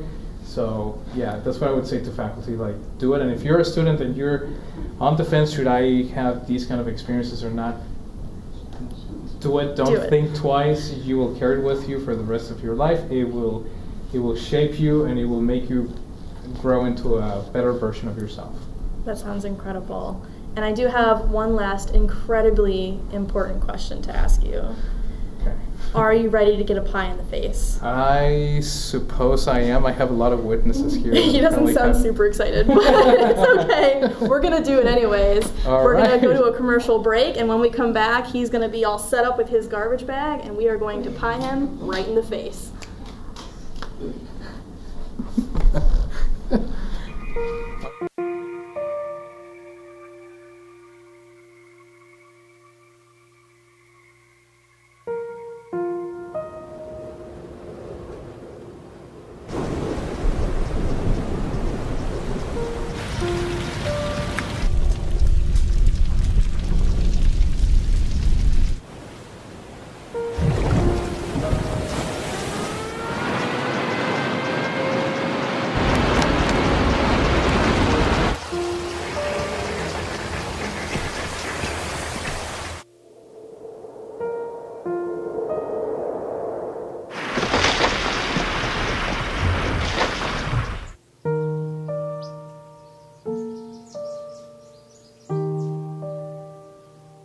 Don't wait.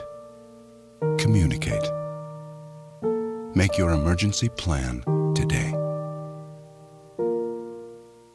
Recently, our country has witnessed catastrophic devastation. Hurricanes and flooding have upended lives and livelihoods. Across this great country, Americans have answered the call. That special calling that compels us, when others are down, to step up and do whatever it takes. America's at her best when, against all odds, we come together and lift each other up. Please donate to oneamericaappeal.org. America needs you. Thank you. Thank you. Thank you. Thank you. Thank you. Birthday. Tonight, I need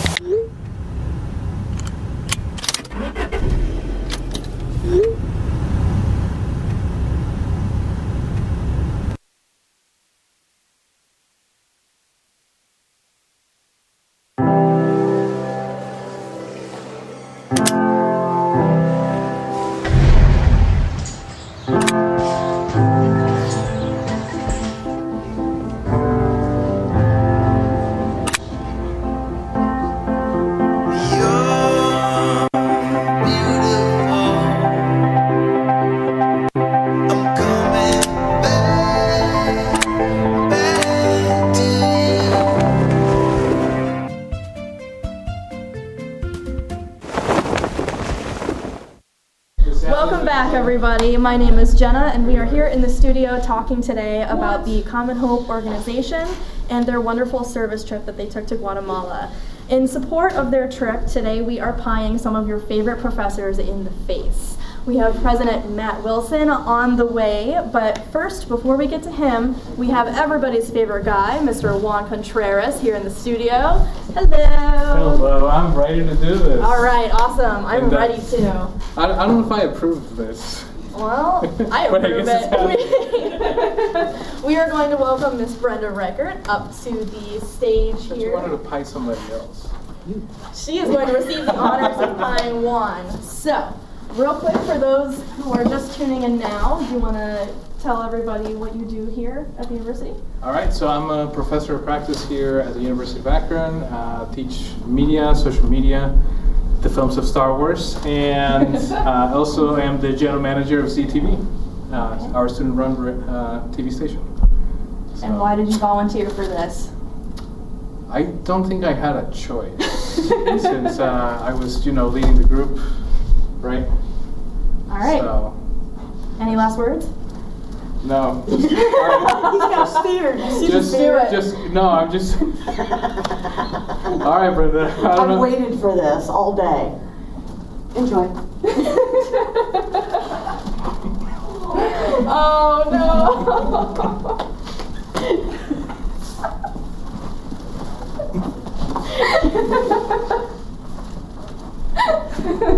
Brenda, I didn't get a warning. Everybody else gets a countdown, but not Juan. Oh, I didn't know we were doing a countdown. Here's a bigger towel. That is so small. Okay, good luck. Brenda. You doing okay over here? I waited all day to do that. What did I do to you? All right,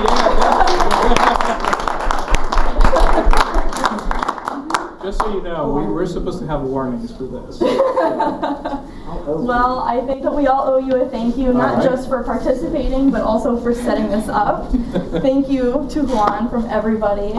We are probably going to let you get cleaned up. Do you have anything you want to say first? No. Okay, go get... Oh my goodness. Oh no! Go get washed off. All right, thank you. Get all that sticky out of here.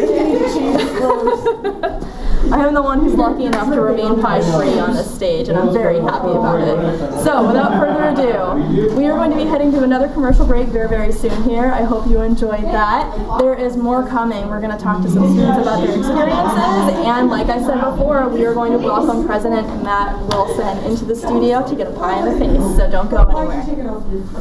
How can you make a difference in the world? You start with yourself. It's very hard to change the world if you're not good. So how do you become good? You care about what you do.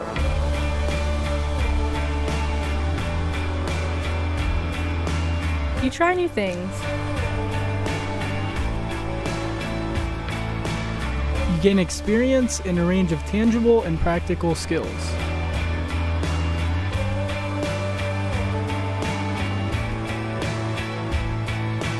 You better yourself, go on to better the community, and then the world. You make media, and you make a real difference.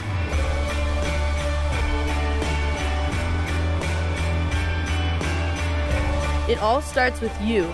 It's your decision. Do something different.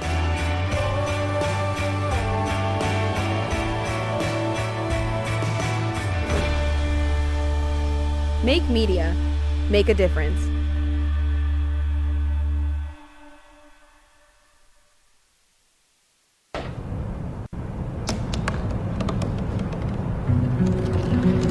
They said I couldn't dream. Called me a piece of trash and swore that's all I'd ever be.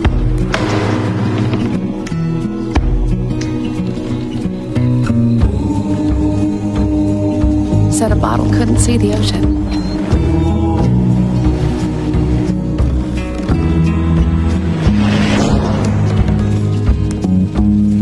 Give up. Go back to the dumpster.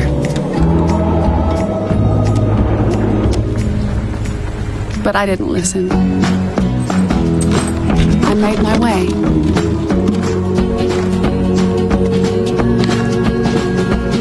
And now, I am what I've always wanted to be.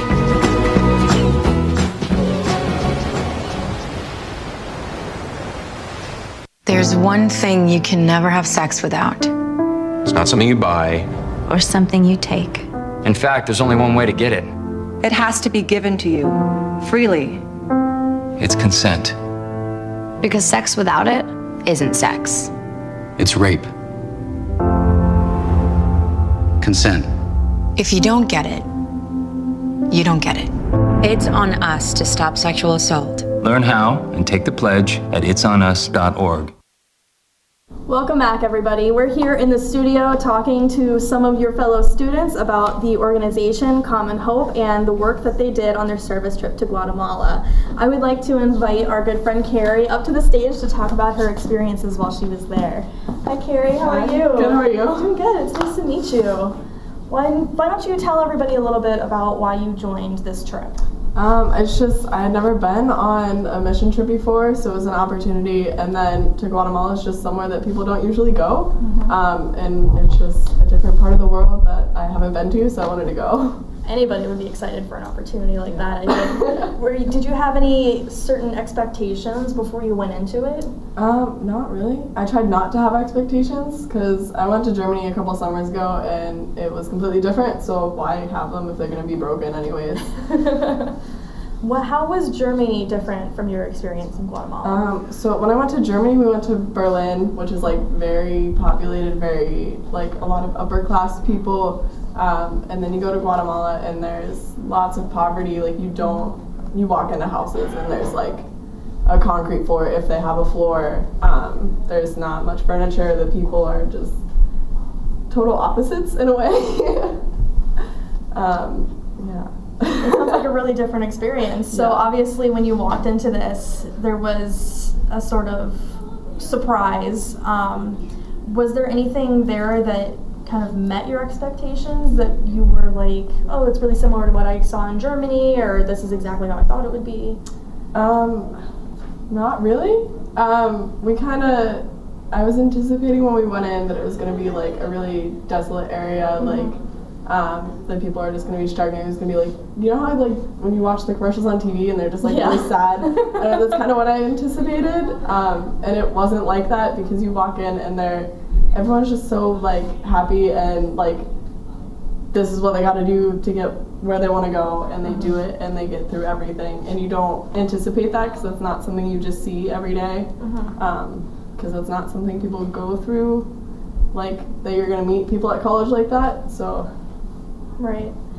And what were some of the things that you saw while you were on your trip? You went to marketplaces, you saw Fuego, the volcano. Tell me something about that. Well, I don't know, we stayed up till like 2 a.m. most nights watching the volcano erupt, which was really nice. And then we got to go to San Rafael, which is a village like a little farther away from where we were, which had the like Mayan people, so they'd wear like traditional Mayan clothing and stuff. Wow. And were there old structures that you guys got to see, or? No, I mean, they probably were old, but they didn't look that different. I'm really surprised. The number one thing that surprises me most about your guys' stories about Fuego is that it was just like a fun thing that you guys got to watch out the window. That's a volcano. Yeah. Wasn't it scary? No. Well, we were talking to one of the girls that works with Common Hope. It's actually like an hour drive from like the site. Oh, really? So nothing was gonna hurt you. It's a little bit more out of the way than the pictures actually make it look, huh? Well, that's good to hear. So tell me a little bit about where you were staying. Okay, it was in Antigua, which is a like smaller city. It's pretty touristy, the actual city, and we were like off to the side, and they have a compound that's like, I don't know, it's pretty big, I guess. They have like one building just for like education purposes, and then they have like 2 more buildings for lodging for like other groups that come, like with us. We had a whole section to ourselves, which was really nice. And like it's kind of outdoorsy, so you like when you go to the living room, there's like not walls, you're not blocked in, so you're like kind of outside all the time, which is pretty amazing, because you can just see nature all the time. That sounds great. Yeah. And what do you think was the most educational part of all of this for you? What did you take a lesson home from? We got to like experience like kind of the hardships like they don't have everyday life, so like it's hard for people to go to school. We went to like social work visits, so we went to these people's houses and like they'd talk to the students and stuff and be like, well, why aren't you going to school or whatever? And like it'd just be simple things like they don't have money, so they couldn't go to school because they couldn't afford it. So just like the fact that we can do something about that, we can help them out without like much work. Yeah, and some of the services that you guys did included building a house for a family of 4. That sounds incredible. Yeah. How long did you spend actually building the structure? We worked on it for a couple hours every day. There was like 2 sections of work every day, and so we'd have like 4 or 5 people working on it pretty much for like, I think it was like total of like 6 hours working every day, and we worked on it for 4 days straight. So. And by the end, you had built a house for a family. That must have been an incredible experience. Yeah, it was very interesting. We actually got to go to like I don't know what we called it, but like the family got to like see the house, and we were there, and they got to like eat cake with the family, and it was just very. Oh, that's great. And obviously the team all bonded while they were there. Do you have some fun stories from your trip? I don't know. We just like a lot of the time we just stayed up talking about like random stuff really late and then got like no sleep. But it worked out. But worth it, yeah, right? Absolutely worth it. So what advice would you give to students who are interested in doing a service trip like this? Oh, jeez. I have no idea. So just like try something new, something that you haven't done before. Like I had never laid a concrete floor because that's not something the average person does, but it's definitely an experience that I will never forget. And is it something that you would be interested in repeating? No, probably not. No. Maybe not the floor part, but the trip itself, maybe? Yes, definitely. Okay, definitely the trip. That seems to be a very resounding yes from most of the people who were there with you. Sounds like something definitely worth looking into. These are some wonderful pictures of everybody together. Is this at the construction site? It was going to the construction site. Well, that's at the construction site. There you go. Wow. So was it really, really difficult for you to get used to like the labor, or was building the house actually not that? It wasn't too bad. The first day we had to like build the panels, so you like take screws and like drill them in and then hammer, and most of us hadn't done that before. We had a couple injuries with the hammer. Oh no. It's not what you want to hear. It got done, so it's standing. The house got built and everybody has 10 fingers. Yeah. So it's fine. It's fine. Well, thank you so much for talking to me and sharing your experiences about this trip. Is there anything else that you want to leave them with about what you learned while you were there? I don't know. I just, like, definitely if you have the opportunity to do a trip like this, I'd do it. It sounds amazing. Well, thank you so much for sharing this with us. I really appreciate it. And we are going to be talking to even more members of her team when we come back from the commercial break that we're going for in a few minutes. And of course, in the next hour or two, we will be seeing President Wilson himself getting pied in the face. So don't go anywhere.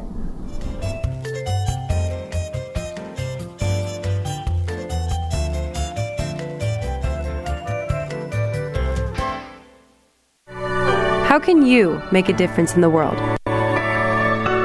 You start with yourself. It's very hard to change the world if you're not good. So how do you become good?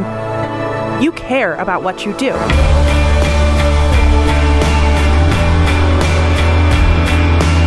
You try new things.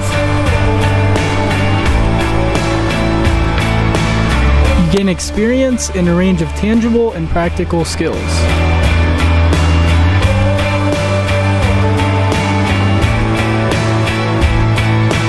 You better yourself, go on to better the community, and then the world. You make media, and you make a real difference.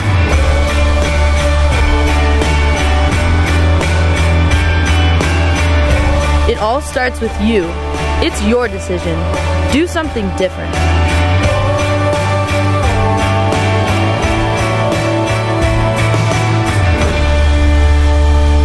Make media. Make a difference.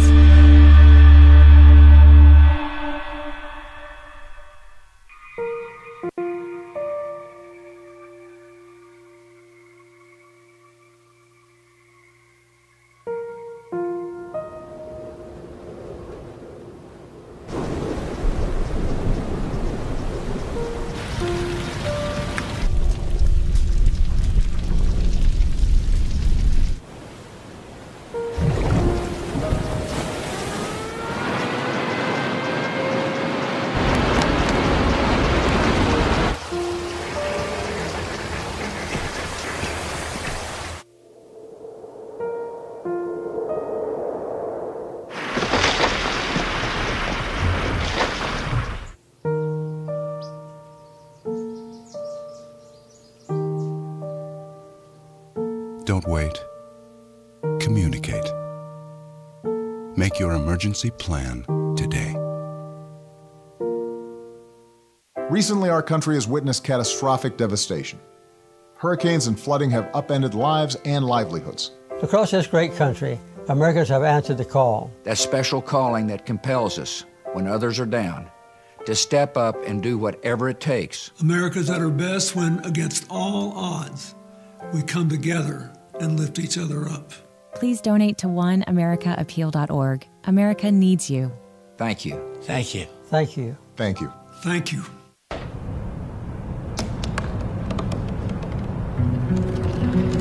They said I couldn't dream. Called me a piece of trash and swore that's all I'd ever be.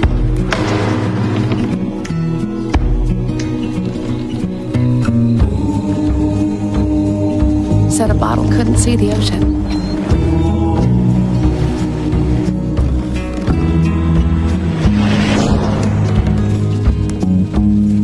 Give up. Go back to the dumpster.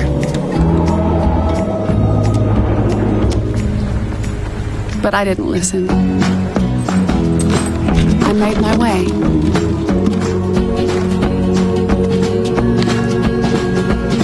And now, I am what I've always wanted to be.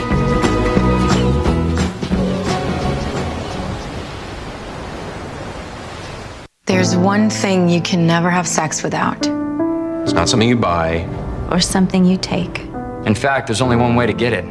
It has to be given to you, freely. It's consent. Because sex without it isn't sex. It's rape. Consent. If you don't get it, you don't get it. It's on us to stop sexual assault. Learn how and take the pledge at itsonus.org. Hello everybody and welcome back to the studio. My name is Jenna and we are here today to listen to some of the students who went on a service trip to Guatemala as a part of the Common Hope organization's plan. And we are also supporting that trip by pieing some of our favorite professors in the face. Right now we have Associate Dean Lyons here in the studio, and he's going to get a pie in just a few minutes here, thanks to our good friend Michaela. First, I'd like to ask you a couple questions. So first things first, how long have you been with the university? I'm in my 22nd year. Wow, okay. So it's been a while, and what are you doing here? Not much. I direct the Center for Conflict Management, and currently I'm in the Dean's office. Okay, fantastic. And what have you ever been on a service trip with students, or have you considered going on one? I led a group of 22 students to spend 2 weeks in China and a week in Korea once. Wow. But it wasn't really a service trip, it was just study abroad. That's incredible though. Was it like, how life-changing of an experience was this for you? All 22 are still pretty much in touch with each other on Facebook, so it's pretty cool. Yeah. Well, that's impressive. Yeah, it's that's kind of impressive. Excellent achievement. Yeah. Are you excited about this pie? I'm hungry, yeah. All right, let's get it ready. Michaela, do you want to bring it on over here? All right. Do you have any last words? No. Just want to know, do I get a countdown? Yes, you get a countdown. Is everybody ready? All right, I'm going to give you the spotlight here. We're going to go 5, 4, 3, 2, 1.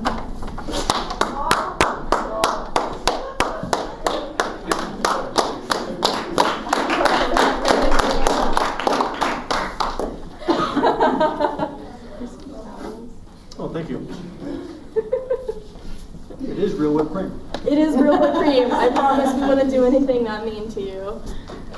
Any good? It's tasty. Great, okay. Yep. Thank you very much.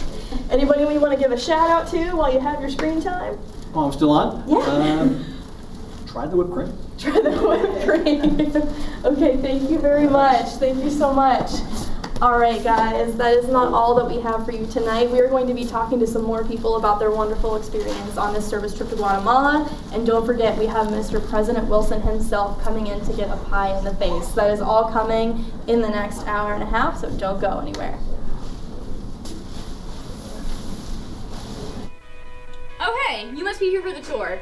Our manager is not here right now, but I can go ahead and start you off. My name's Ashley, and I'm our promotions director. So in this first room over here, we have our director's room where we kind of all hang out and kind of decide what goes into our next show. So in here we have our sports report producer, Daniel Cermak.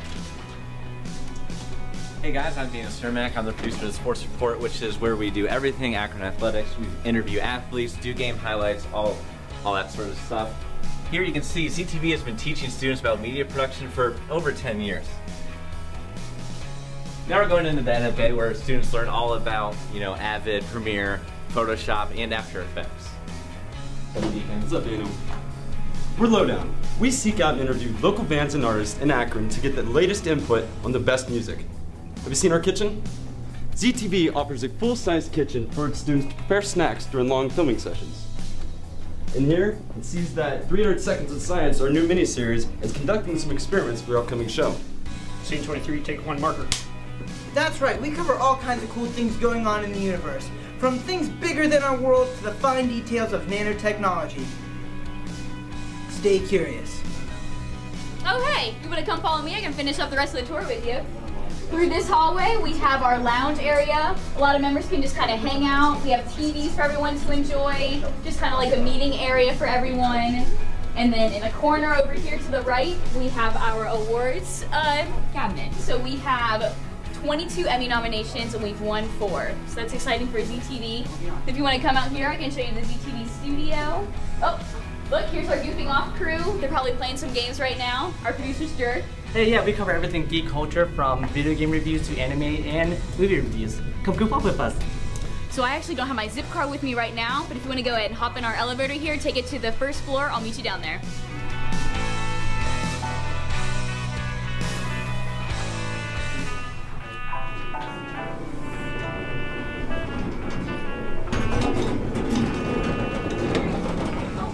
Hello, young whippersnapper. You look an awful lot like my grandkid. Gladys, your grandchildren are in San Francisco. You do? Who's on the roof? The Instagrammos, part of Akron After Hours, which is our sketch comedy show. It's really quite a blast directing, editing, and producing our own sketches. And you know who that is back there? That is Jay Jackman, one of the hundreds of alumni. Hey, how are you doing? Hey, how are you? Oh my gosh, so good to be back. Yeah. I'll tell you what, the first thing that I was asked when I got my new job, I'm actually the head morning news anchor at WMFT, and the first thing they asked was, what was your past experience? ZTV. That's fantastic. All right, we're going into the control room to see LCA as they're just about to start their newest studio session. Come on in. Hey guys, yep, we're getting ready for LCA right now. LCA is everything news, events, entertainment here on the University of Akron campus. And we have segments including Man on the Street and Zip Tips. So right now we're getting the teleprompter and the TriCaster ready for our show. Hey, sorry about that. If you want to come follow me, we can finish out the final part of our tour, our TV studio. So through these doors, we have camera set up, we have a green screen capability option, so that's always cool for our students to be able to work with. And again, I want to thank you all for coming for the tour. It really means a lot for you to see all the students. And this is ZTV. Make media, make a difference. This program was produced by ZTV at the University of Akron. To find out how you can make Emmy-winning media, visit the UA School of Communication online. ZTV. Make media, make a difference. How can you make a difference in the world? You start with yourself. It's very hard to change the world if you're not good. So how do you become good? You care about what you do.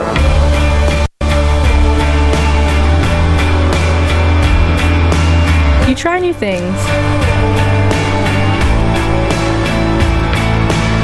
You gain experience in a range of tangible and practical skills.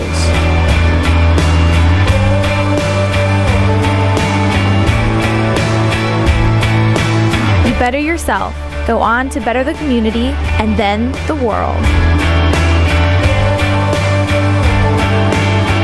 You make media, and you make a real difference.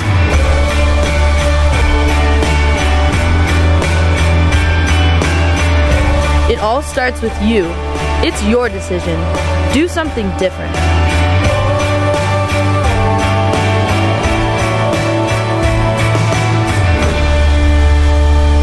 Make media, make a difference.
welcome back to the studio. My name is Jenna, and we are here today talking about the wonderful experience that Common Hope gave to the students who traveled to Guatemala on a service trip.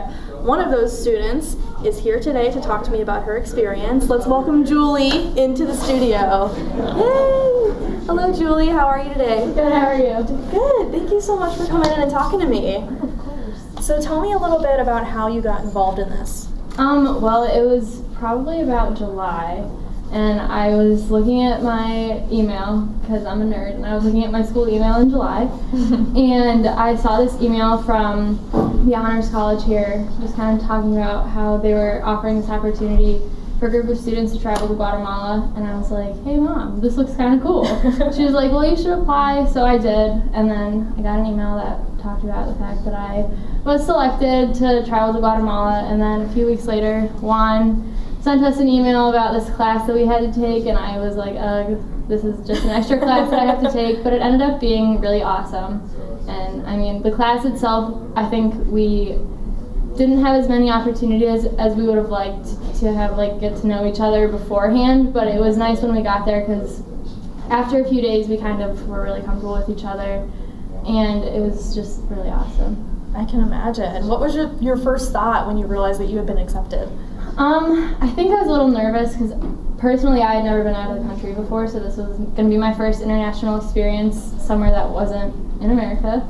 And so I was just sort of shocked for a second, and I was like, wow, I'm really going to do this. I need to get a passport. So that was probably the first thing I did after I found out. Understandably, yeah. Yeah. So going into it, what were some of your expectations?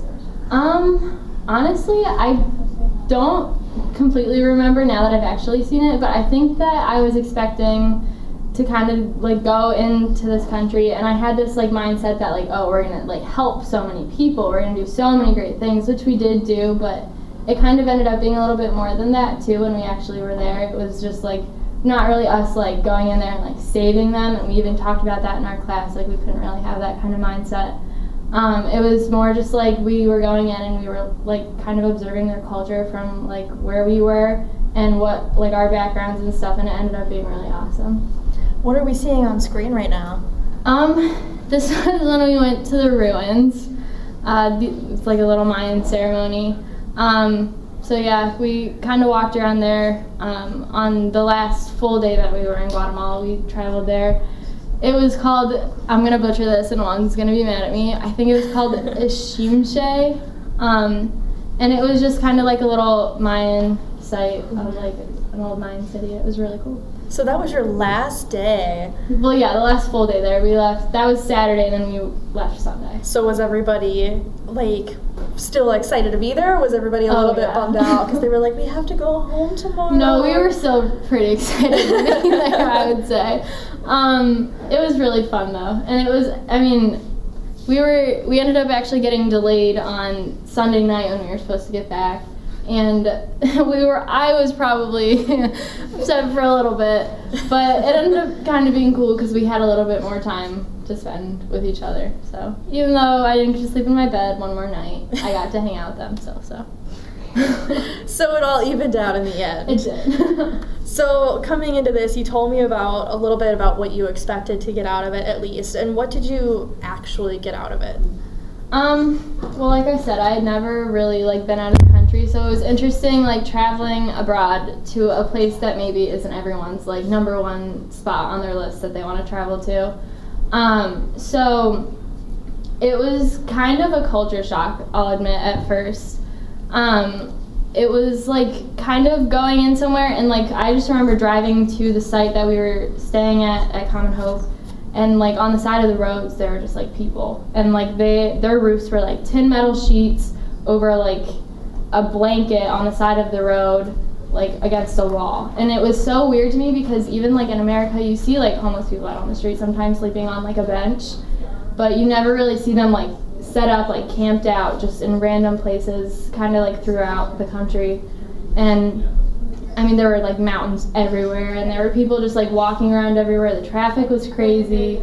And then kind of just like throughout the week, it was like little things that I was like noticing, and little things that I was picking up from the people of Guatemala, just like the way that they live and the things that they do. Like we would go on these social work visits, and they had like part of their house was covered with a roof, part of it wasn't. And then like there were like chickens and dogs and like all these different people just out on the streets, just kind of like knocking on each other's doors and like getting in and out of cars and going everywhere. So it was kind of, in a sense, like, I don't know the word I'm trying to think of. It was definitely a lot different than what I'm used to seeing, because I mean, as Americans, we're always so like to ourselves, we're always in our little spaces, and everyone there is just always out and always like moving around, or like part of their house is open and like stuff like that. So it was definitely kind of strange. Yeah, it's a whole new experience. But it was really cool. Yeah. Now, I know a little bit about the place where you guys were staying. We've talked about that a lot today. Tell me a little bit about the food that you guys had while you were there.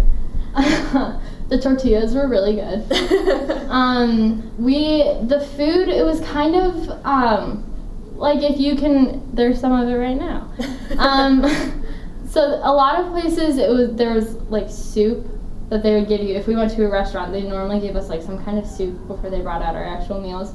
But it was a lot of like beans and rice and like tortillas with different kinds of like meats, or a lot of times actually when we were at the compound, it was just like variations of like different kinds of like meats with rice and like beans. And then there was a lot of really good fruit. I tried papaya for the first time. Oh, really? And I wasn't really a fan. No! But it was just a lot of really like, I personally was kind of getting a stomachache towards the end of the week, not because it wasn't good food, but just I think it was a lot of like foods that I'm not used to eating. Yeah, it's different. So it was like my body was reacting weird to it, but it was honestly really good. And I'm not someone who typically like loves that kind of food, but I think that being there and like being in the culture where it's normally like eaten and things like that made it even better. Yeah, because you're fully immersed in the whole culture, which is super cool. Now tell me something, because this is a hotly contested issue with Juan, I hear. How different is it from Americans' version of Mexican food? Is it like totally, not Mexican food, but like Hispanic food? I mean, yeah, personally, like I'm not a huge fan of like Mexican food, because I don't know, I'm just weird. But so I personally can't really say that it's like, obviously I think it's better because I don't like Mexican food or like Hispanic food here. So I think it's better. But he's obviously a little biased too, because he grew up with like actual Mexican food. Or Hispanic food, yeah. Not Mexican. I apologize. I apologize. Okay. Well, we talked a little bit about the food. We talked a little bit about the place where you guys stayed and the stuff that you guys did when you were there building the house and everything. So tell me what your favorite part was. I loved the social work visits. John and we did our social work visit together, and it was funny because I don't really speak any Spanish at all, and he does. So he was like kind of translating for me while we were like walking to and from, or just like while we were like in there. If there was a little pause in the conversation, he would like tell me what was going on. And I think I would have liked it even if that wasn't happening, just because I got to like go to the people. Like they weren't really coming to us, like was the case for a lot of the week.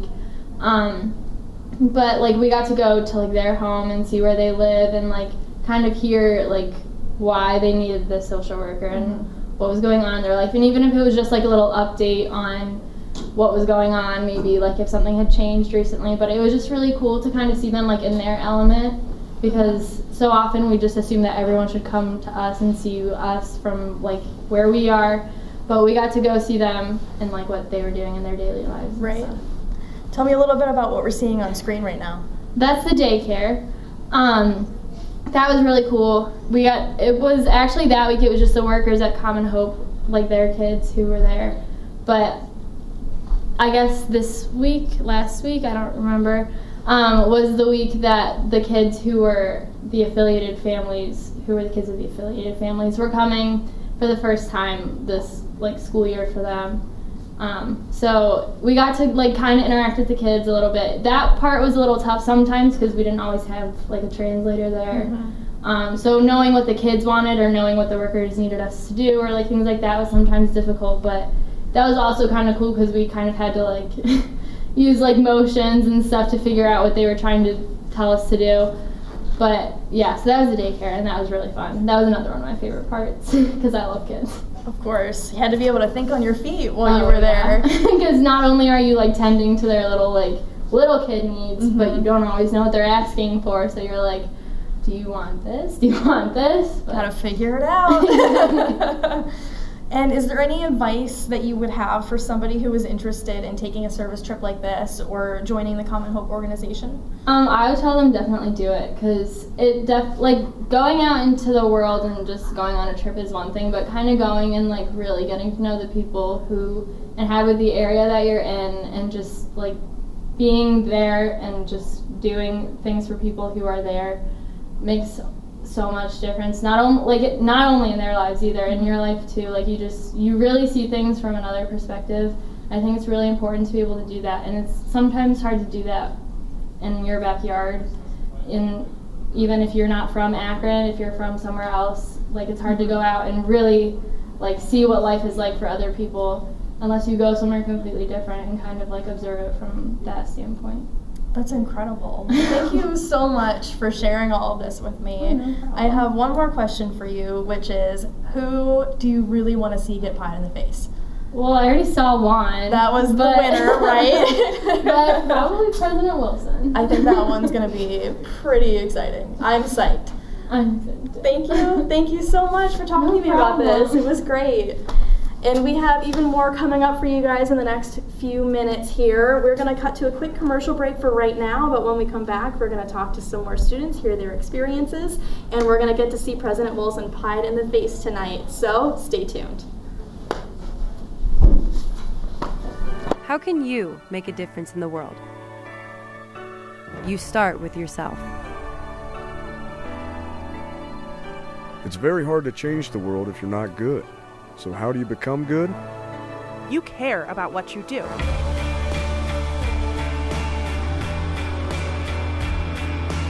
You try new things. You gain experience in a range of tangible and practical skills.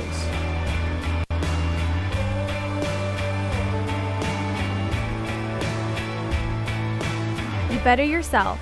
Go on to better the community and then the world. You make media, and you make a real difference.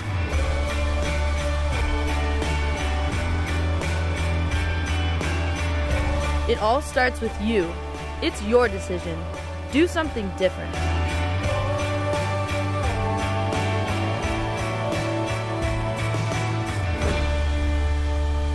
Make media. Make a difference.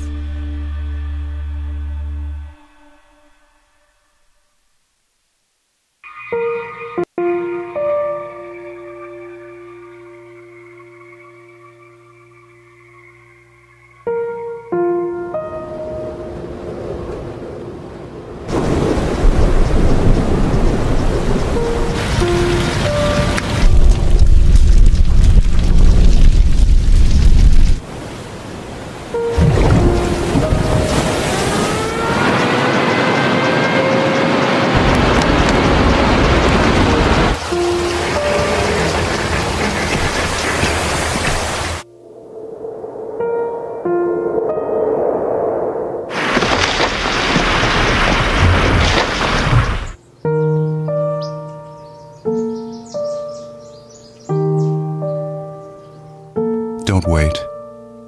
Communicate. Make your emergency plan today. Recently, our country has witnessed catastrophic devastation. Hurricanes and flooding have upended lives and livelihoods. Across this great country, Americans have answered the call. That special calling that compels us, when others are down, to step up and do whatever it takes. America's at her best when, against all odds, we come together and lift each other up. Please donate to oneamericaappeal.org. America needs you. Thank you. Thank you. Thank you. Thank you. Thank you.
back to the studio. My name is Jenna, and we are here tonight talking about the Common Hope organization and the fact that a lot of our students were so fortunate to have a service trip experience in Guatemala. They spent so much time down there getting to know the people, getting to know each other, and doing services for the community.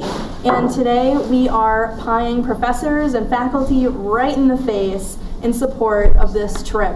So without further ado, I would like to welcome our most special guest of the evening to the stage, President Wilson.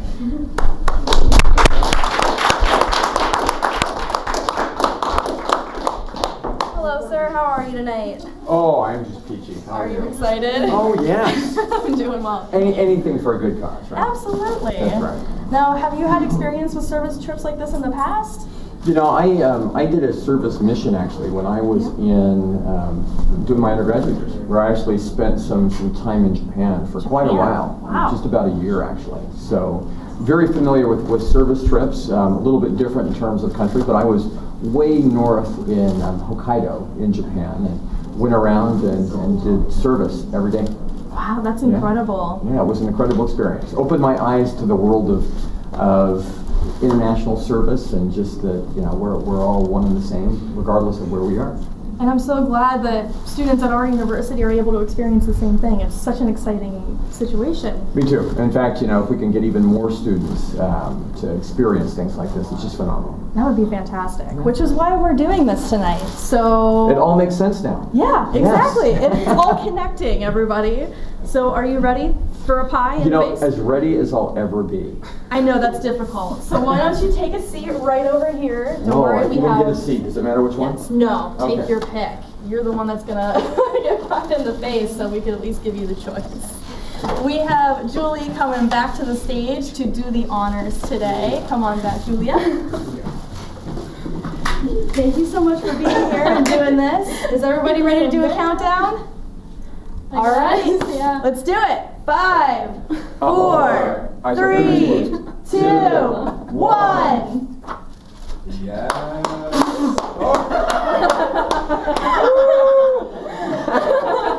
At least it tastes good. Exactly. Wow. That was a one-time thing. How hard is that to Now I need some banana cream pie or something. I think that's been our most popular feedback of the day is banana that actually tastes good. It actually does taste good. See, we got something out of it. I appreciate that. Yeah, of course. We appreciate you being here and participating. Well, thank you. Do you have anything that you would like to say? Go Zips. Go Zips. Okay, thank you so much for being here with us today. Thanks for having me. Absolutely. All right, thank you guys so much for tuning in to say hello to us all and to President Wilson here. We're going to cut to a commercial break for now, but we will be right back.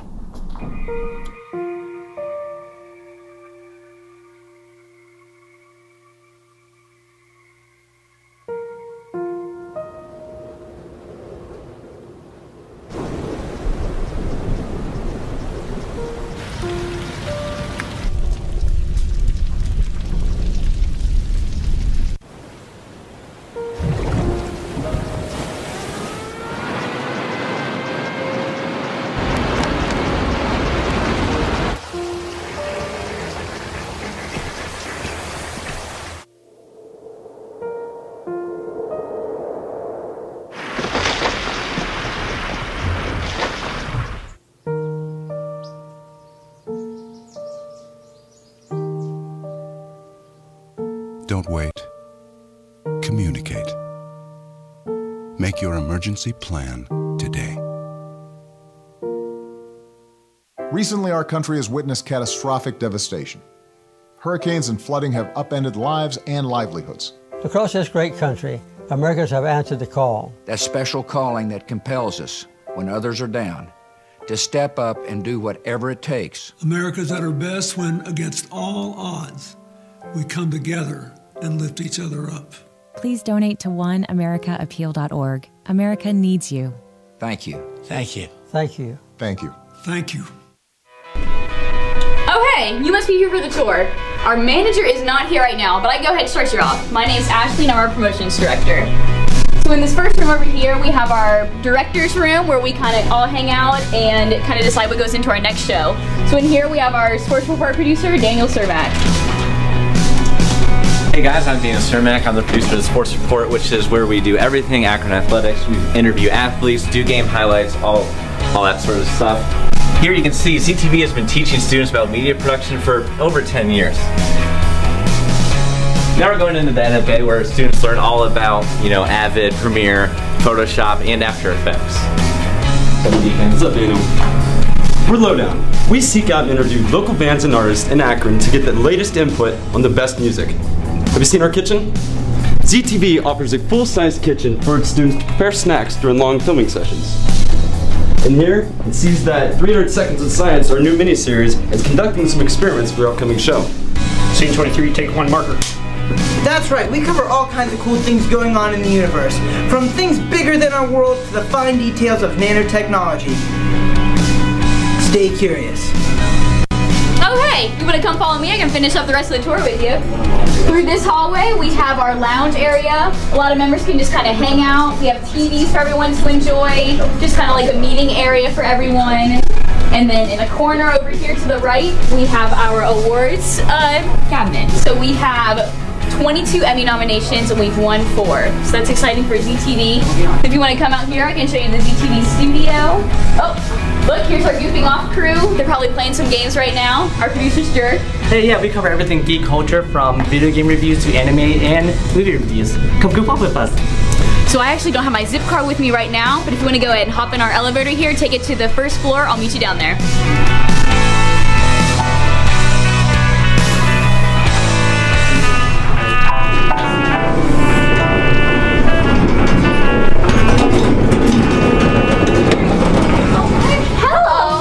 Young whippersnapper, you look an awful lot like my grandkid. Gladys, your grandchildren are in San Francisco.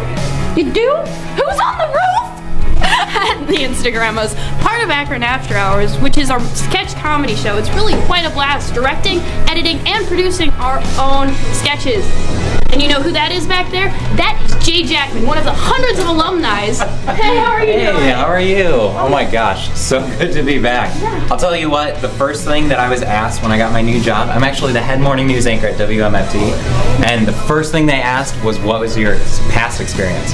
ZTV. That's fantastic. All right, we're going into the control room to see LCA as they're just about to start their newest studio session. Come on in. Hey guys, yep, we're getting ready for LCA right now. LCA is everything news, events, entertainment here on the University of Akron campus, and we have segments including Man on the Street and Zip Tips. So right now we're getting the teleprompter and the TriCaster ready for our show. Hey, sorry about that. If you want to come follow me, we can finish out the final part of our tour, our TV studio. So through these doors, we have camera set up, we have a green screen capability option, so that's always cool for our students to be able to work with. And again, I want to thank you all for coming for the tour. It really means a lot for you to see all the students. And this is ZTV. Make media, make a difference. This program was produced by ZTV at the University of Akron. To find out how you can make Emmy-winning media, visit the UA School of Communication online. ZTV. Make media, make a difference. Welcome back, everybody. I hope you enjoyed that very special guest starring that we had just then. We're here in the studio talking about the service trip to Guatemala that some students here from the University of Akron were able to take thanks to the Common Hope organization. I'm talking to some students who were on the trip right now, including our good friend David. Do you want to come on over here? Sure. Thank you. Hi, how are you doing? Pretty good. Good. I am super excited that you're here right now. Tell me a little bit about how you got involved. Well, how I got involved? Well, we received an email, or first time I ever heard about the trip was in an email from the Honors College in about June or so, saying, hey, if you want to, we have a trip available for you to take to go to Guatemala. And I was like, that sounds awesome. I always enjoy international travels. I've been on 2 international trips through my school and with my parents, and I immediately knew I wanted to be involved. That's great. Why, or how, I guess, was this trip different from the ones that you've taken in the past? The ones I've taken in the past have been pretty much solely for enjoyment. This experience had a lot more meaning to it because we got to experience a lot of things that you can't learn anywhere else. You can see pictures about extreme poverty that you see there, but actually witnessing it and seeing people living in a home smaller than my dorm room, the experience that and the learning that you do there is just incredible. That sounds amazing. What was your absolute favorite part of the whole experience? My favorite part may actually have been on Tuesday when we went and visited a side community where Common Hope helps out. We got to visit, I got to visit San Miguel, and the people who we were working with organized a soccer game with some of the elementary school kids there, and playing with them was the most fun I've had playing soccer for years. That sounds really great. I'm sure the kids loved that. Yeah, there's the game. Those are great pictures. One actually fouled me during the game too, which was pretty funny. So I'm sure that you enjoyed the payback that he got earlier today, I guess. Yeah. Okay, so we talked a little bit about your favorite part of the trip. Was there a part that was particularly challenging for the team? I don't know about the team specifically, but one of the most challenging things I experienced was the social work visit. It was a lot to absorb, walking into these people's houses that were smaller than my dorm room. And also, I don't know a lot of Spanish. I know enough to get by if someone's very patient with me and I don't have to talk to them much. So hearing Spanish go off constantly for a solid 2-hour block was also overwhelming. But it was a really enjoyable experience as well.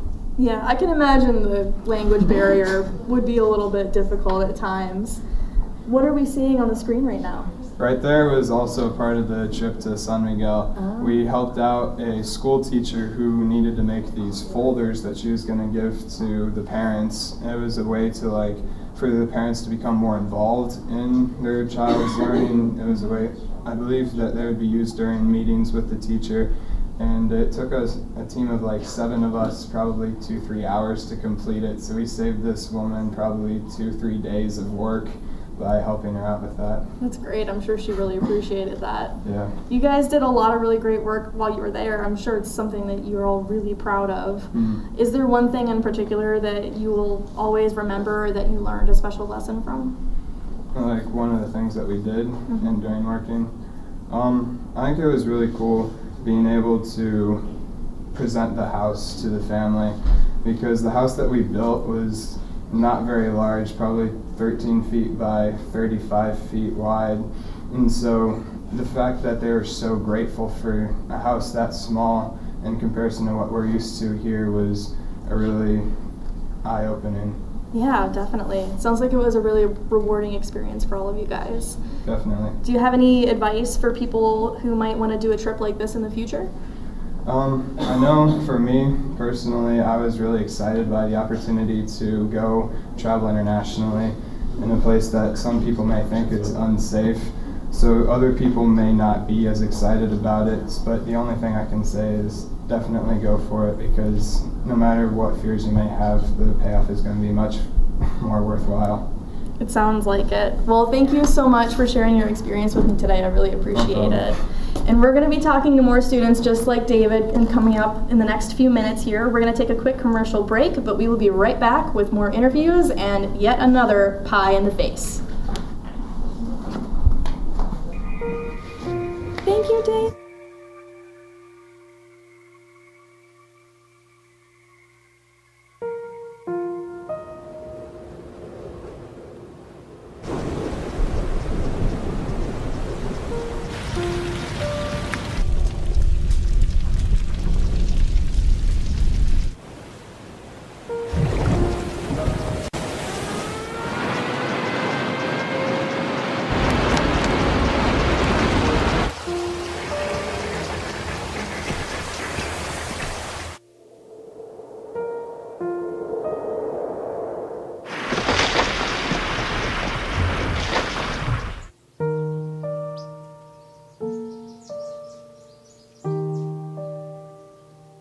Don't wait.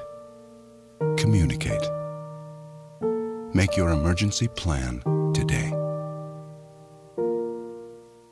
Recently, our country has witnessed catastrophic devastation. Hurricanes and flooding have upended lives and livelihoods. Across this great country, Americans have answered the call. That special calling that compels us, when others are down, to step up and do whatever it takes. America's at her best when, against all odds, we come together and lift each other up. Please donate to oneamericaappeal.org. America needs you. Thank you. Thank you. Thank you. Thank you. Thank you. How can you make a difference in the world? You start with yourself. It's very hard to change the world if you're not good. So how do you become good? You care about what you do.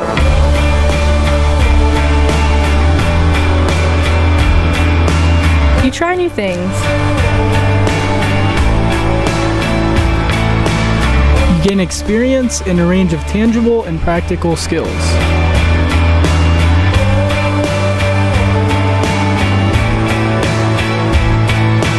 You better yourself, go on to better the community, and then the world. You make media, and you make a real difference.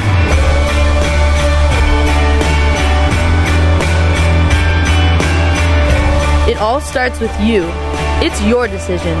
Do something different.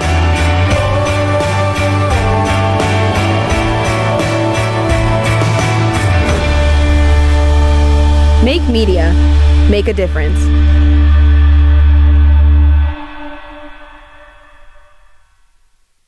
Hello everybody and welcome back. Tonight we're in the studio talking about Common Hope and the amazing service trip that was organized for some of the students here at the University of Akron. And one of those students is here right now to talk to me about her experiences. Let's welcome Grace to the studio. Hi Grace, how are you today? Good. How are you? Doing good, thank you. Thanks for coming in to talk to me. I would like to know a little bit more about how you got involved. So basically, I got an email and it showed the trip and that we were going. And so I saw that it was going to Guatemala, and my dad was a Salvation Army kid, so he grew up in Guatemala and Costa Rica. So it's like, this is like a great opportunity for me to get to go and see kind of what he got to see while he was there. Yeah. So I signed up and yeah. That's really cool. You actually had a personal connection. Mm-hmm. That's amazing. What was your favorite part of the whole experience? I think my favorite part is I've never got to ride in the back of a truck. So we rode in the back of the truck to the construction site and back. So yeah. That's fun. That sounds like fun. And what was probably the most challenging part of it for you? I guess the most challenging part was there were a lot of language barriers because I don't understand that much Spanish. I understand a little bit, but not a lot. And then also trying to get used to a different culture. Mm-hmm. Yeah, that was kind of... Yeah, I can imagine it would be a struggle to get used to it at first. A little bit of culture shock there, and then once you get into it, maybe it gets a little bit easier. Did you adjust as you... Yeah. That sounds good. What do you think you learned from your experience in Guatemala? Well, before we went, I expected, because they're in poverty, for a lot of them to be hostile, because we're in poor environments, we're not happy to be in this situation. But actually a lot of them are very friendly, and you'll be walking down the street and they'll be complete strangers and they won't know each other, but they'll be like, "Buenos dias," or whatever time of the day it is, and they'll just greet each other. And I thought that was pretty cool, because whenever I walk past people here, it's just don't make eye contact, it's awkward. Yeah, that sounds pretty familiar. I think we could all use a little bit more of that open culture here in Akron. Let's try that next time. Do you have any advice for students who might be interested in doing a service trip abroad like that? I would tell them to definitely do it. Don't let the financial or your anxiety get in the way. Just plow through it and go, and it'll be worth it. It'll all be worth it in the end. Yeah. That's awesome.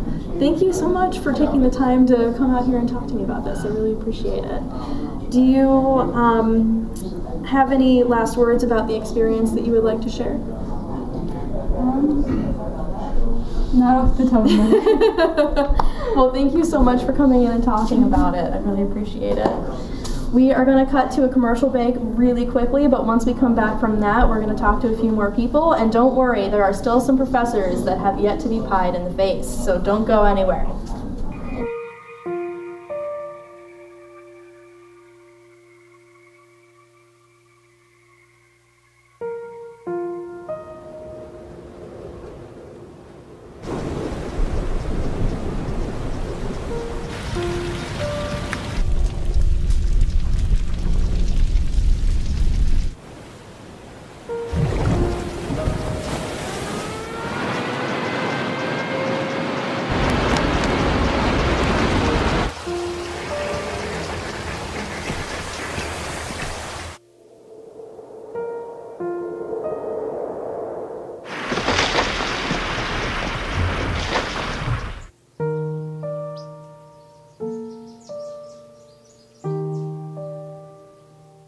Don't wait. Communicate. Make your emergency plan today. Recently, our country has witnessed catastrophic devastation. Hurricanes and flooding have upended lives and livelihoods. Across this great country, Americans have answered the call. That special calling that compels us, when others are down, to step up and do whatever it takes. America's at her best when, against all odds, we come together and lift each other up. Please donate to oneamericaappeal.org. America needs you. Thank you. Thank you. Thank you. Thank you. Thank you. Oh, hey, you must be here for the tour. Our manager is not here right now, but I can go ahead and start you off. My name's Ashley and I'm our promotions director. So in this first room over here, we have our director's room where we kind of all hang out and kind of decide what goes into our next show. So in here we have our sports report producer, Daniel Cermak. Hey guys, I'm Daniel Cermak. I'm the producer of the Sports Report, which is where we do everything Akron athletics. We interview athletes, do game highlights, all that sort of stuff. Here you can see ZTV has been teaching students about media production for over 10 years. Now we're going into the end of the day where students learn all about, Avid, Premiere, Photoshop, and After Effects. What's up, Daniel? We're Lowdown. We seek out and interview local bands and artists in Akron to get the latest input on the best music. Have you seen our kitchen? ZTV offers a full-size kitchen for its students to prepare snacks during long filming sessions. And here, it sees that 300 Seconds of Science, our new miniseries, is conducting some experiments for our upcoming show. Scene 23, take one marker. That's right, we cover all kinds of cool things going on in the universe, from things bigger than our world to the fine details of nanotechnology. Stay curious. Oh hey, you wanna come follow me? I can finish up the rest of the tour with you. Through this hallway, we have our lounge area. A lot of members can just kind of hang out. We have TVs for everyone to enjoy. Just kind of like a meeting area for everyone. And then in a corner over here to the right, we have our awards cabinet. So we have 22 Emmy nominations and we've won 4. So that's exciting for ZTV. If you want to come out here, I can show you the ZTV studio. Oh, look, here's our goofing off crew. They're probably playing some games right now. Our producer's Jerk. Hey, yeah, we cover everything geek culture, from video game reviews to anime and movie reviews. Come goof off with us. So I actually don't have my zip card with me right now, but if you want to go ahead and hop in our elevator here, take it to the first floor, I'll meet you down there.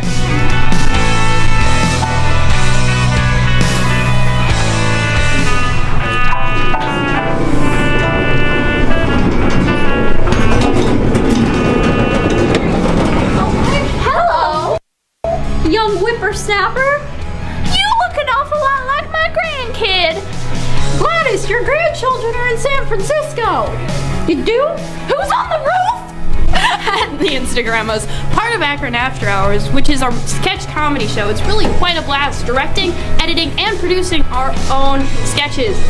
And you know who that is back there? That is Jay Jackman, one of the hundreds of alumni. Hey, how are you doing? Hey, how are you? Oh my gosh, so good to be back. Yeah. I'll tell you what, the first thing that I was asked when I got my new job, I'm actually the head morning news anchor at WMFT, and the first thing they asked was, what was your past experience? ZTV. That's fantastic. All right, we're going into the control room to see LCA as they're just about to start their newest studio session. Come on in. Hey guys, yep, we're getting ready for LCA right now. LCA is everything news, events, entertainment here on the University of Akron campus, and we have segments including Man on the Street and Zip Tips. So right now we're getting the teleprompter and the TriCaster ready for our show. Hey, sorry about that. If you want to come follow me, we can finish out the final part of our tour, our TV studio. So through these doors, we have camera set up, we have a green screen capability option, so that's always cool for our students to be able to work with.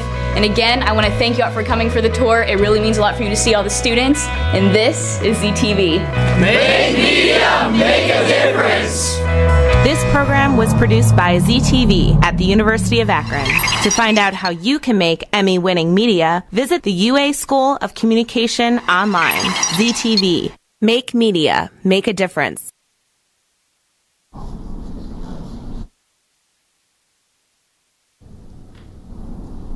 Hello everybody, welcome back to the studio. My name is Jenna, and today we are talking about the Common Hope organization and the amazing service trip that some of our students got to take to Guatemala. We are going to have the wonderful experience of pieing some of our professors in the face today, and I would like to welcome now to the studio Mr. Chris Kepler. Hello, Chris. How are you doing today? I'm good. How are you? I'm doing good. I see you're all prepped and ready to go. Oh, yeah, you like what I'm wearing? Yes. Are you feeling fashionable? Yeah.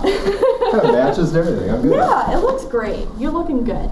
So tell everybody a little bit about what you do here at the university. What do you teach? Well, teaching-wise, this semester I'm teaching a podcasting class, but I also coordinate the internships for school communication, and of course I manage WZIP. That's probably the bulk of my job. Okay, and what do you do as a manager of WZIP? Well, you know, we are the, I'm going to get a plug in here, we are the most listened to student-run station in the entire country. We have, 50 or so students that are part of WZIP, so, they represent different departments, and I kind of help those students to lead the other student leaders, really, because pretty much everybody up there is a leader one way or another. Mm-hmm. There's a lot of things that we have to oversee, or just say you could imagine, it has to do with the radio station. We all kind of do that together. Myself, Brenda Reichert, people like you, all of us. So. Okay, well, I'm really excited that you're here with us today. Oh, why? Why is that? Well, I don't know. It might have something to do with all of the classes that I've taken with you, but which are always so much fun. Okay. But there might be a little bit of revenge in this. Okay, that's fair. You never know. Fair enough. I would like to ask you, have you ever had experiences personally with service trips like the ones that these students had? No, that's something lacking for me. And I just from talking to people, you can really start to get a feel for what they get out of it. And I can't say I've ever experienced that, and that's too bad. I think we probably all should, from what I've heard. So it sounds like something that you would be willing to do if the opportunity came about. I think so. Yeah. And I think it's something that changes a lot of people's lives and perspectives. And I've had the opportunity to visit a couple of other countries where you can kind of see differences between the way we live and the way some other people live. And when you start to understand more about like what happened with all of these folks in Guatemala, mm-hmm. You start to think about things that I guess maybe in a slightly different way. Whether you're helping, whether you're part of it, no matter what it is, you just can't help but think just a little bit differently about issues of equality, issues of human rights, mm-hmm. and things that we can control sometimes, and maybe we should work harder to do that.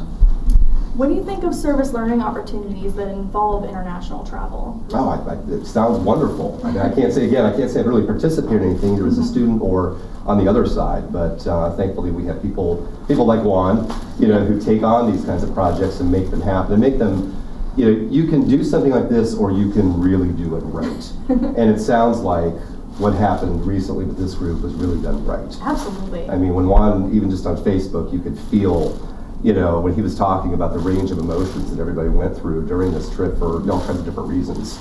You just sit back and kind of think about that. Yeah. What exactly does that mean? And I never really, can't say I've ever really experienced anything like that. So why did you decide to get involved with our little event tonight? Because Allie Smith asked me to. Known Allie for a while, and she's very involved in WZIP in a couple of my classes, and she's like, "You'll do it right." And apparently, she's very persuasive. She is, but that's okay. She earns it. Well, I think without further ado, we should get started. Okay. So why don't you take a seat on one of our little chairs over here? Take your pick. Okay. And I believe we're going to have Brenda Reichert do the honors once again. Oh, wow. We almost had a double little show. Watch here. yourself there. Do I have to do a countdown this yes, time? we're doing a countdown this time. Is everybody ready? Oh, that's almost not right. Is everybody ready? 5, 4, 3, 2, 1. Dinner.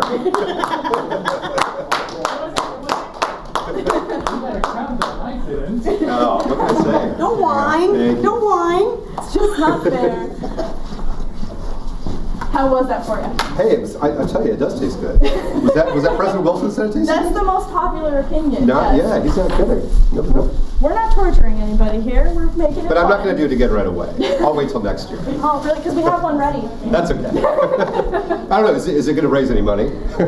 We'll see. All right. Thank you so much. Thanks for coming in and participating with us today. And that is not all we have for you guys right now. Thank you so much to Chris Kepler for being such a wonderful participant. But we actually are going to have one of the students from the trip join us on screen right now. Let's say a big, warm hello to our good friend Sophia. Hi Sophia, how are you doing today? Hi, I'm good. How are you? I'm doing really well, thank you. And thank you for being here tonight. I really appreciate it. You look wonderful. Thank you. So tell me a little bit about how you got involved with the trip. Well, I think like everyone, we got an email from the Honors College explaining that there was a service trip to Guatemala happening, and I was really skeptical at first because I don't know, I thought it would be kind of like a mission trip, sort of we would be going in and interfering in another culture, and that wasn't what I wanted to do, so I had to do a bunch of research and make sure that, you know, they had the right intentions, I suppose, and I still wasn't completely sure when I signed up, but I thought I'd give it a try. I figured I'd learn something either way. So. I completely understand. You always want to make sure you're going into something where it's ethical and they're doing it in the right way and they have the right intentions. So how was it different from those expectations or what you were skeptical about?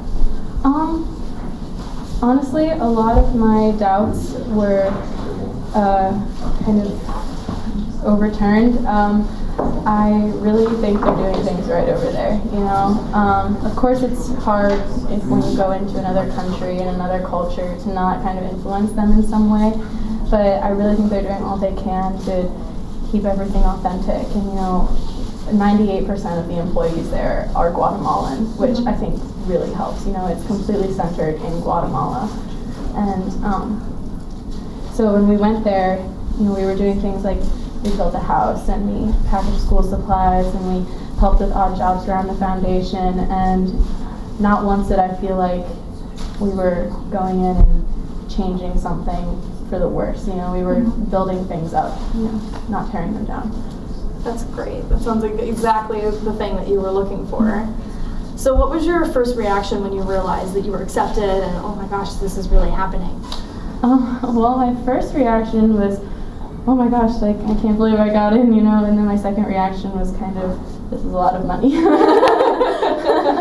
But I was really excited. I'm really glad I had this opportunity to learn something new about other cultures. Absolutely. What do you think you learned while you were there? Gosh, there's so many things, but I found myself making a lot of comparisons between Guatemala and America, obviously, because I've lived in America my whole life, and I found that a lot of things were different, but also a lot of things were the same, you know. For instance, there's like Taco Bells everywhere. Yeah, Juan was really mad about it. Yeah, but then some things that were different was, I believe someone's already talked about this, but everyone says hello on the street, you know, and it's not necessarily because everyone is nicer there, but it's just a cultural thing that it's normal for them to greet each other on the street every time they pass by each other. And I couldn't help but think when I was there that if we did that in America, people would think we were creepy, or you know, like something like that. So yeah, it was just really interesting to see. Yeah, it's definitely a big change. What was the most challenging part for you going into this? Well, I don't speak Spanish, so that was very challenging, but I mean the translators worked with us really well and made sure that we were getting all the information we needed. And honestly, by the end of the week, like, it wasn't really a problem anymore. You know, I could still say good morning, I could greet people, and that was what was most important. You know, it's just showing them a friendly face, like it is to show anyone a friendly face. Absolutely. And tell me a little bit about the day-to-day for those people who are just tuning in. You were doing service projects. Where were you going and what were you doing there? Well, the main site that we were working in was a place called San Juan, and that was where we built the house for the family. It was just a small town just outside of Antigua, and but we also went to places like San Miguel and San Rafael, which are other communities that are affiliated with Common Hope, and we did jobs around there as well. Do you have any advice for students who are interested in doing service trips like this in the future? Honestly, it doesn't matter what the organization is really doing. You can still go in and make a positive difference, you know, anything you do. So I guess just keep an open mind and definitely take the opportunity if you have it. Absolutely. Well, thank you so much for talking to me about this. I think that you guys should all be really proud of what you've done. So thank you so much. We really appreciate it. And don't you guys worry, we're going to be back in just a few minutes after this break. I am not done with you guys yet, so stay tuned.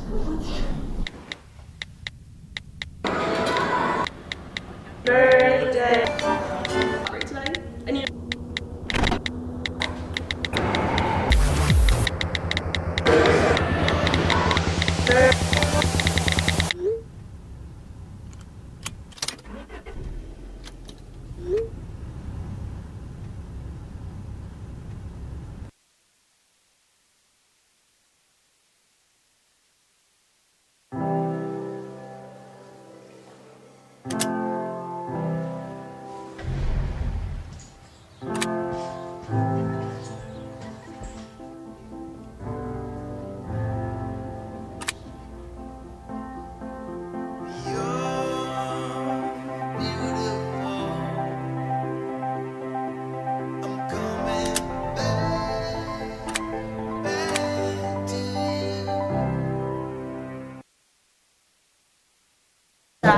Welcome back, everybody. Thank you so much for tuning in today. We have one last person to pie right in the face. This is Dr. Doug. Everybody say hello. Dr. Doug, hi, how are you doing today? Good, thanks. Good. Tell me a little bit about how long you've been with the university and what you teach here. I'm a relative newbie. I've only been here about 32 years. So I teach international business and marketing down the College of Business Administration. What made you decide to participate in this event tonight? Well, I know some of the people involved. Juan is a friend of mine. We do some organizational stuff in the community together and service that way. Definitely. This night is all about the community, so I commend you for coming in to participate in this tonight. And I believe Michaela is the one doing the honors, so if you would like to take a seat, sir. All right. Michaela, come on down. Switch it up. All right, are we ready for the countdown, everybody? Let's go. 5, 4, 3, 2, 1. Oh, that's a good one. Hi there. This is some presidential towel. I feel honored. I'm glad. We're honored that you came to do this with us. Certainly. Anytime. Almost. Almost any time. Probably not soon, but eventually. Thank you so much. All right, everybody. We have had such an amazing time tonight. Thank you so much for tuning in, watching us pie our favorite professors in the face. I hope that you all enjoyed yourselves very much. It was, of course, for an amazing cause. I am going to invite Juan up to the stage to say a few words for his team. Juan, if you would like to step in. All right, thank you everybody for watching. This was thank you for hosting this for us. You know, on behalf of everybody who was part of the Common Hope team, the University of Akron Vision team that went to Guatemala with Common Hope. I want to thank everybody for watching and volunteering their time and their faces to get pied. And we're really appreciating that. And of course, always thank you to the students that were part of the Common Hope experience. As I said, I was very fortunate to go with such an amazing group of students to Guatemala and spend a whole week with them, and laugh and cry when when we left the plane at the airport, right? And you know, and also yell at Delta for a little bit. So ooh. That's okay. Calling out Delta on stage. Oh yeah. So that's okay. So thank you. Thank you, and thank you to the students that came by. So yes, we're so glad that you guys had such an amazing experience, and we are so thankful to everybody who volunteered for this event. It was a wonderful time. All right. Thank you so much. Have a good night, everybody. We appreciate you watching. All right. It's all not going to work.